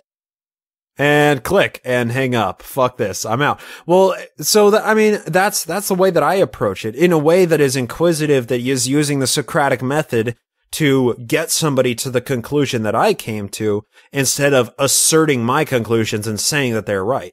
Mm-hmm. Yeah, I think that's a fantastic approach. I don't know if you listen to Anthony Magnabosco's podcast or know one much of my favorite channels. His YouTube videos are some of my favorite information on YouTube. It's amazing, right? I love all that. Aren't we still doing Peter Boghossian, or what happened there? Whoa! Don't drop that name here. He's kind of moved on to other people and their good works. This has been fantastic, and I know that we don't have you for very much longer. So before we let you go, I know that there are some other things that you're very interested in and concerned about that are happening toward the end of this month. Namely, the March for protecting LDS children from interviews with their bishop. Can you tell us a little bit more about that? Yeah, so as the current church policy is that these bishops' interviews are conducted at regular intervals during a kid's youth, and they ask sexually explicit questions, often, I should say. So this ex-bishop, Sam Young, who's a current active attending Mormon, actually started this petition to protect the LDS children in order to stop one-on-one interviews behind closed doors with sexually explicit questioning. And the petition has now garnered 16,000 signatures. And on March 30th, he is leading a march to the church office building at noon on a Friday during business hours on General Conference weekend in order to deliver the petition and the signatures to the church office building, along with more than 400 stories of people's firsthand accounts of the abuse and let's say mental and emotional abuse, and sometimes even the sexual abuse that they experienced at the hands of bishops. And it's a really powerful movement, and this is a time where we are writing Mormon history. And I am hopeful that, given this petition and this wealth of information that's been collected, I'm hoping that historians in 100 years will smile fondly back on this movement. So if people are interested, they can check out the episode of my show, episode 93, Protect LDS Children. You can get a full rundown where I actually interviewed Sam Young, and I peppered in some stories of people who have been affected by this, who have sent in their stories through Protect LDS Children.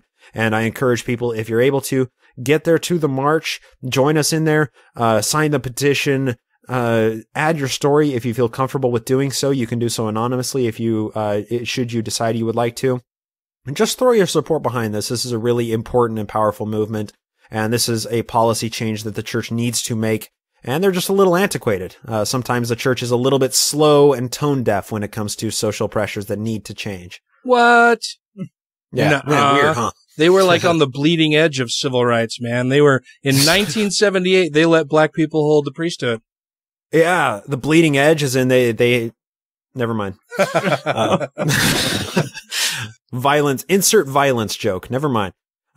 So yeah, I mean, thank you guys for having me on. This has really been a lot of fun. I appreciate it. No, thank you so much for coming on the show. It's been a pleasure to talk to you. I've been listening to your show for quite a while. And hearing you appear on a bunch of our other friends' shows. Mm-hmm. And yeah, it's been a real pleasure to finally have you on our show and be able to talk to you. We'll have to have you back on again.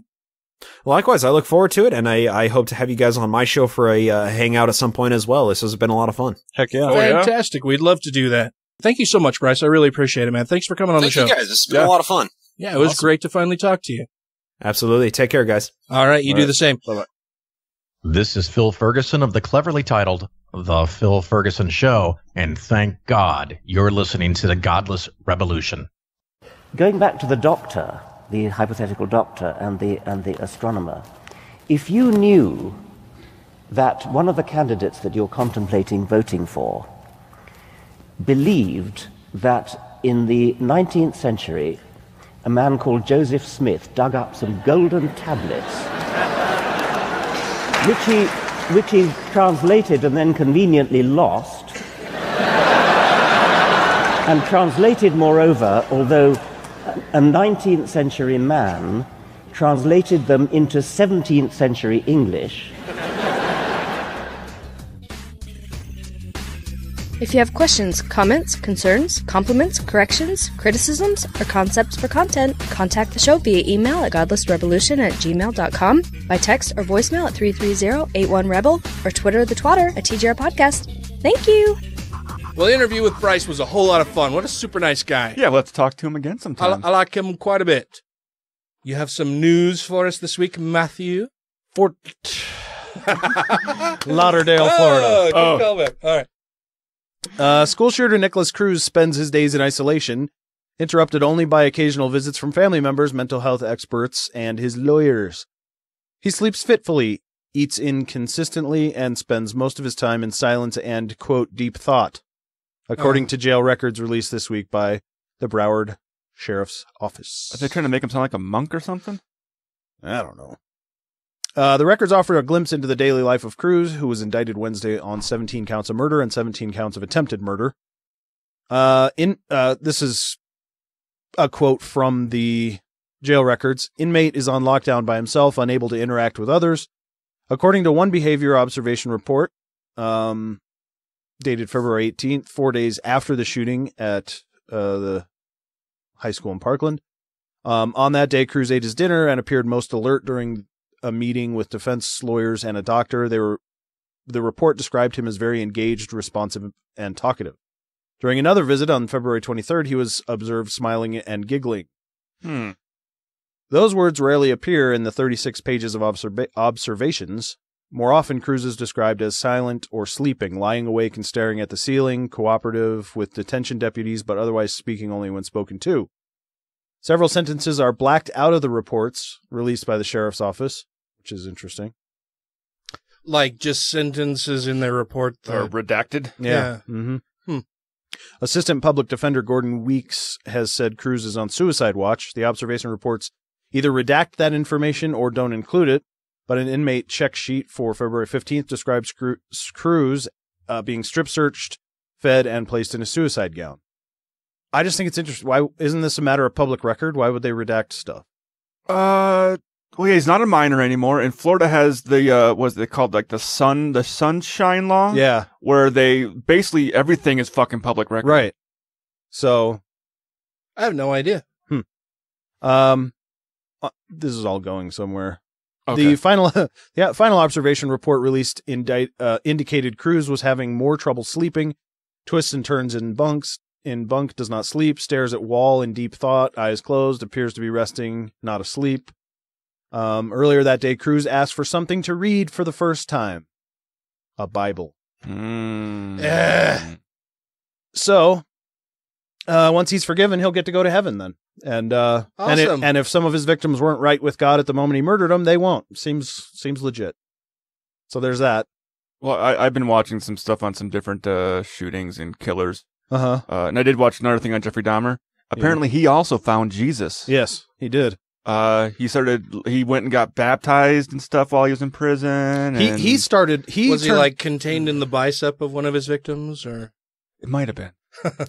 He started blaming evolution for the reason why he was doing what he was doing. Once he converted, and he also thought he was the devil at one point. Like they were saying that's why because he said so he's always been a Christian.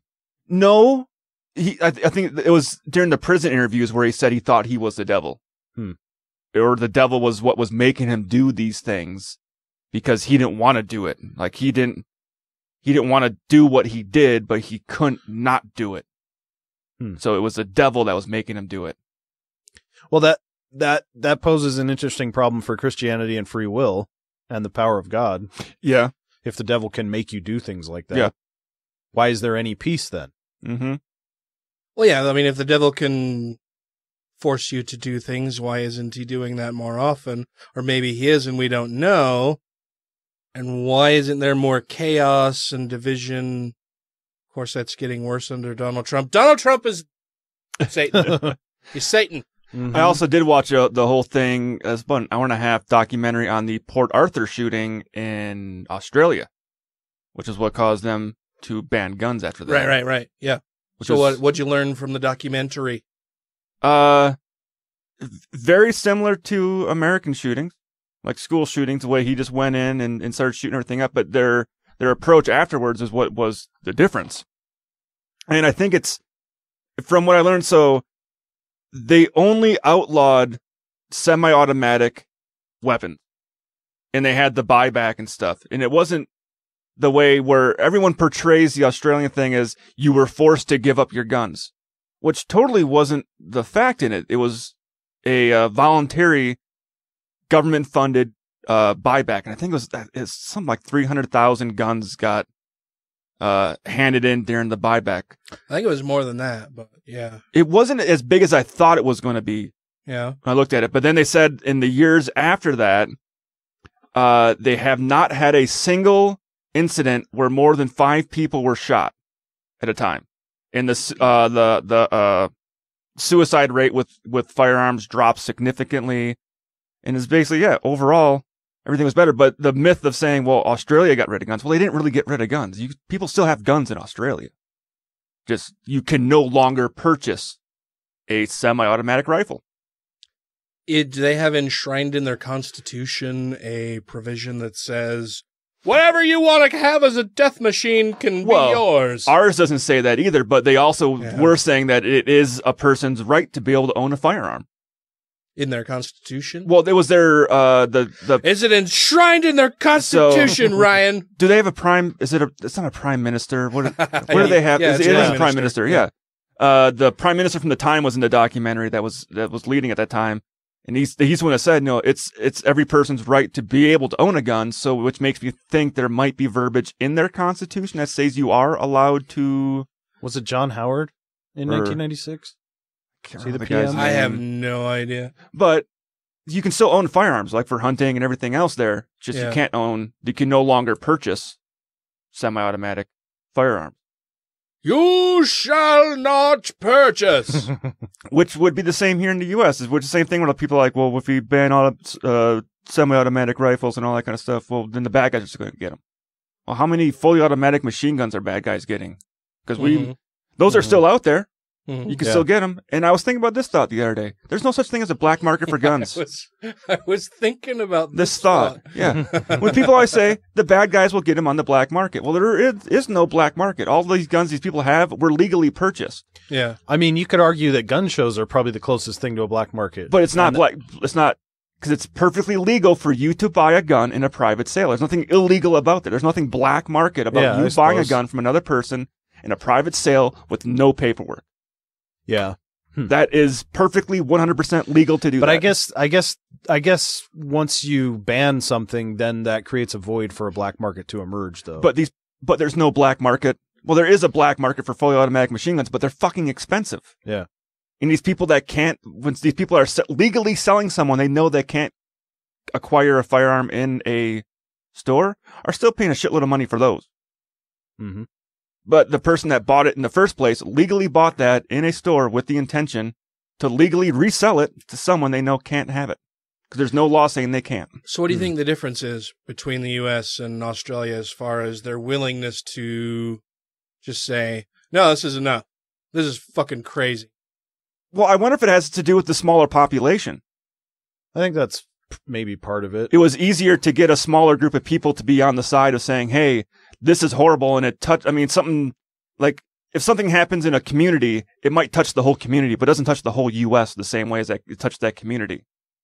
Where if something in a part of Australia, it might touch more of Australia, and more of a, it punches them all in the heart, like, hey, we were attacked, Australia was attacked. That's, they all take a hit. Kind of like 9/11. everyone in the U.S. all of a sudden got patriotic and felt that. Well, we all got to hate brown people. Yeah, and the kid that shot up the Port Arthur shooting wasn't a brown kid. Hmm. He was actually, they said the kid was actually a millionaire. He had inherited a shitload of money, but both of his parents had died and he was depressed. Mommy and Daddy aren't around and I'm sad. And yeah, he just took spot on semi-automatic rifles and shot the place up. But then I was watching the thing about Columbine and drawing some conclusions from that, because when Columbine happened was when the Brady Bill was enacted. You couldn't buy AR-15s, you couldn't buy any of those things. They used shotguns and Tech-9s. A Tech-9 is basically a glorified pistol. Yeah. They were in there for 4 hours and killed 12 people. This kid that shot the place last week was in there for 4 minutes and killed 17 people. Mm-hmm. The guy in Vegas, he was shooting for all of 10, 15 minutes? It was a while. I don't know how long. But it was... And he wounded like 500? Yeah. Well, it's just throwing that much more lead down. And it's also more high power. If he would have been sitting up there with one of those Tech-9s, the bullet wouldn't have done much by the time it got to him, because it's just shooting a low-powered 9mm round. Yeah. Huh. Versus having the access to having a high-powered round that can shoot really fast. So Nicholas Cruz has found God. So did Jeffrey Dahmer. Jeffrey Dahmer found God. Yeah. Before he was murdered. Yeah, he got murdered. Before he was left alone with a murderer in the shower with a broomstick. It was a pipe, I think. I thought he used the broomstick to sodomize him.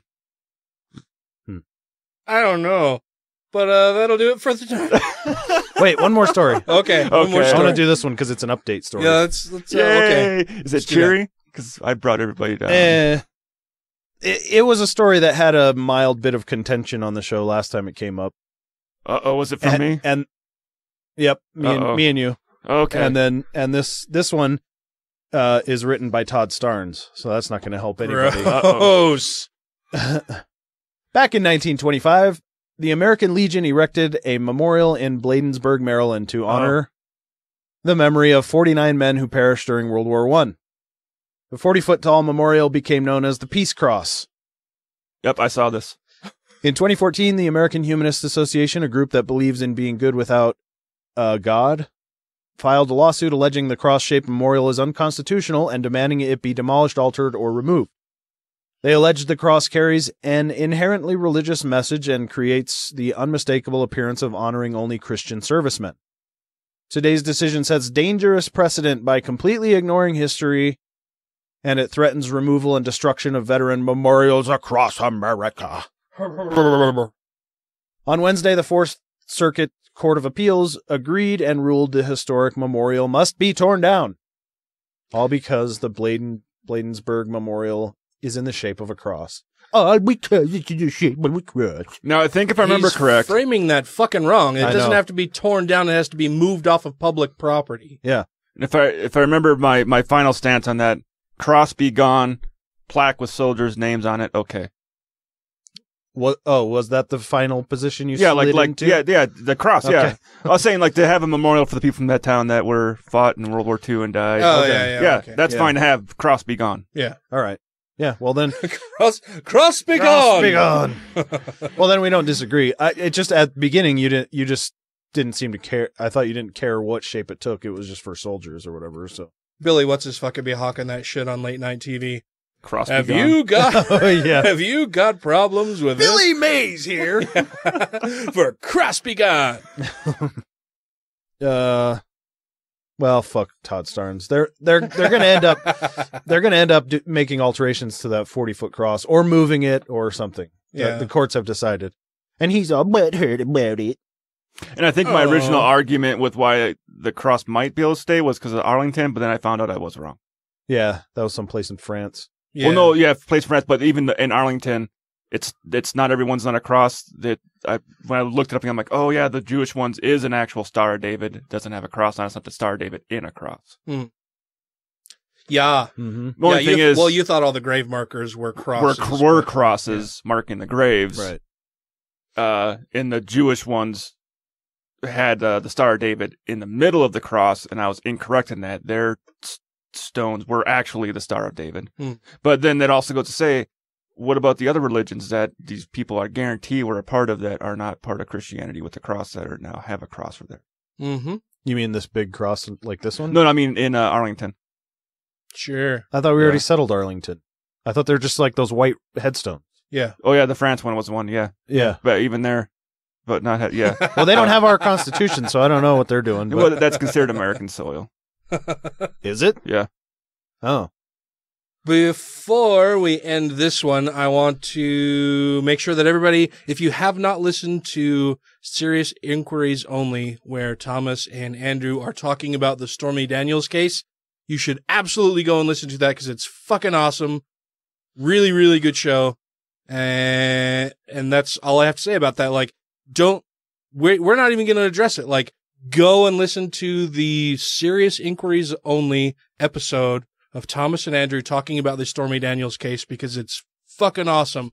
And Stormy Daniels is now one of my new heroes. Well, she's always been a hero of mine, but now she's even more heroic for different reasons. And I also want to make sure that we thank our Patreon supporters. Yes.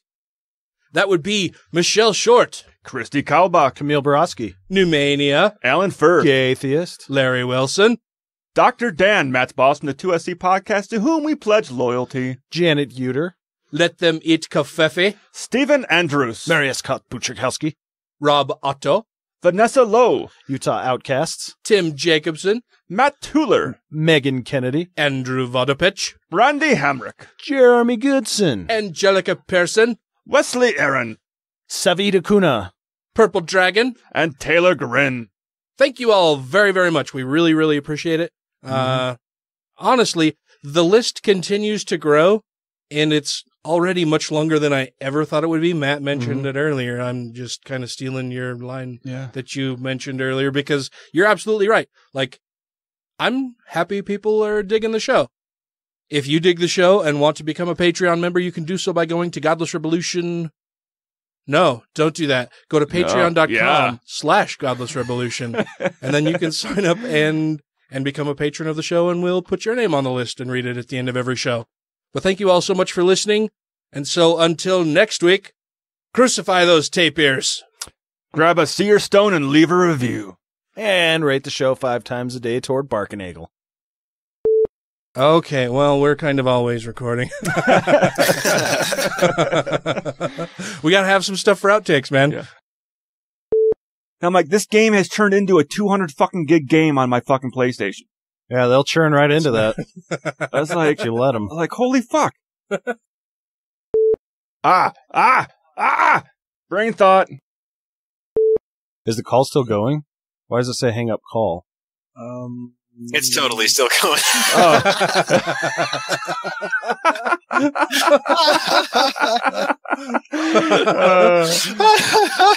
We're just a bunch of 3 dummies looking at the computer going, where do I need to click up next?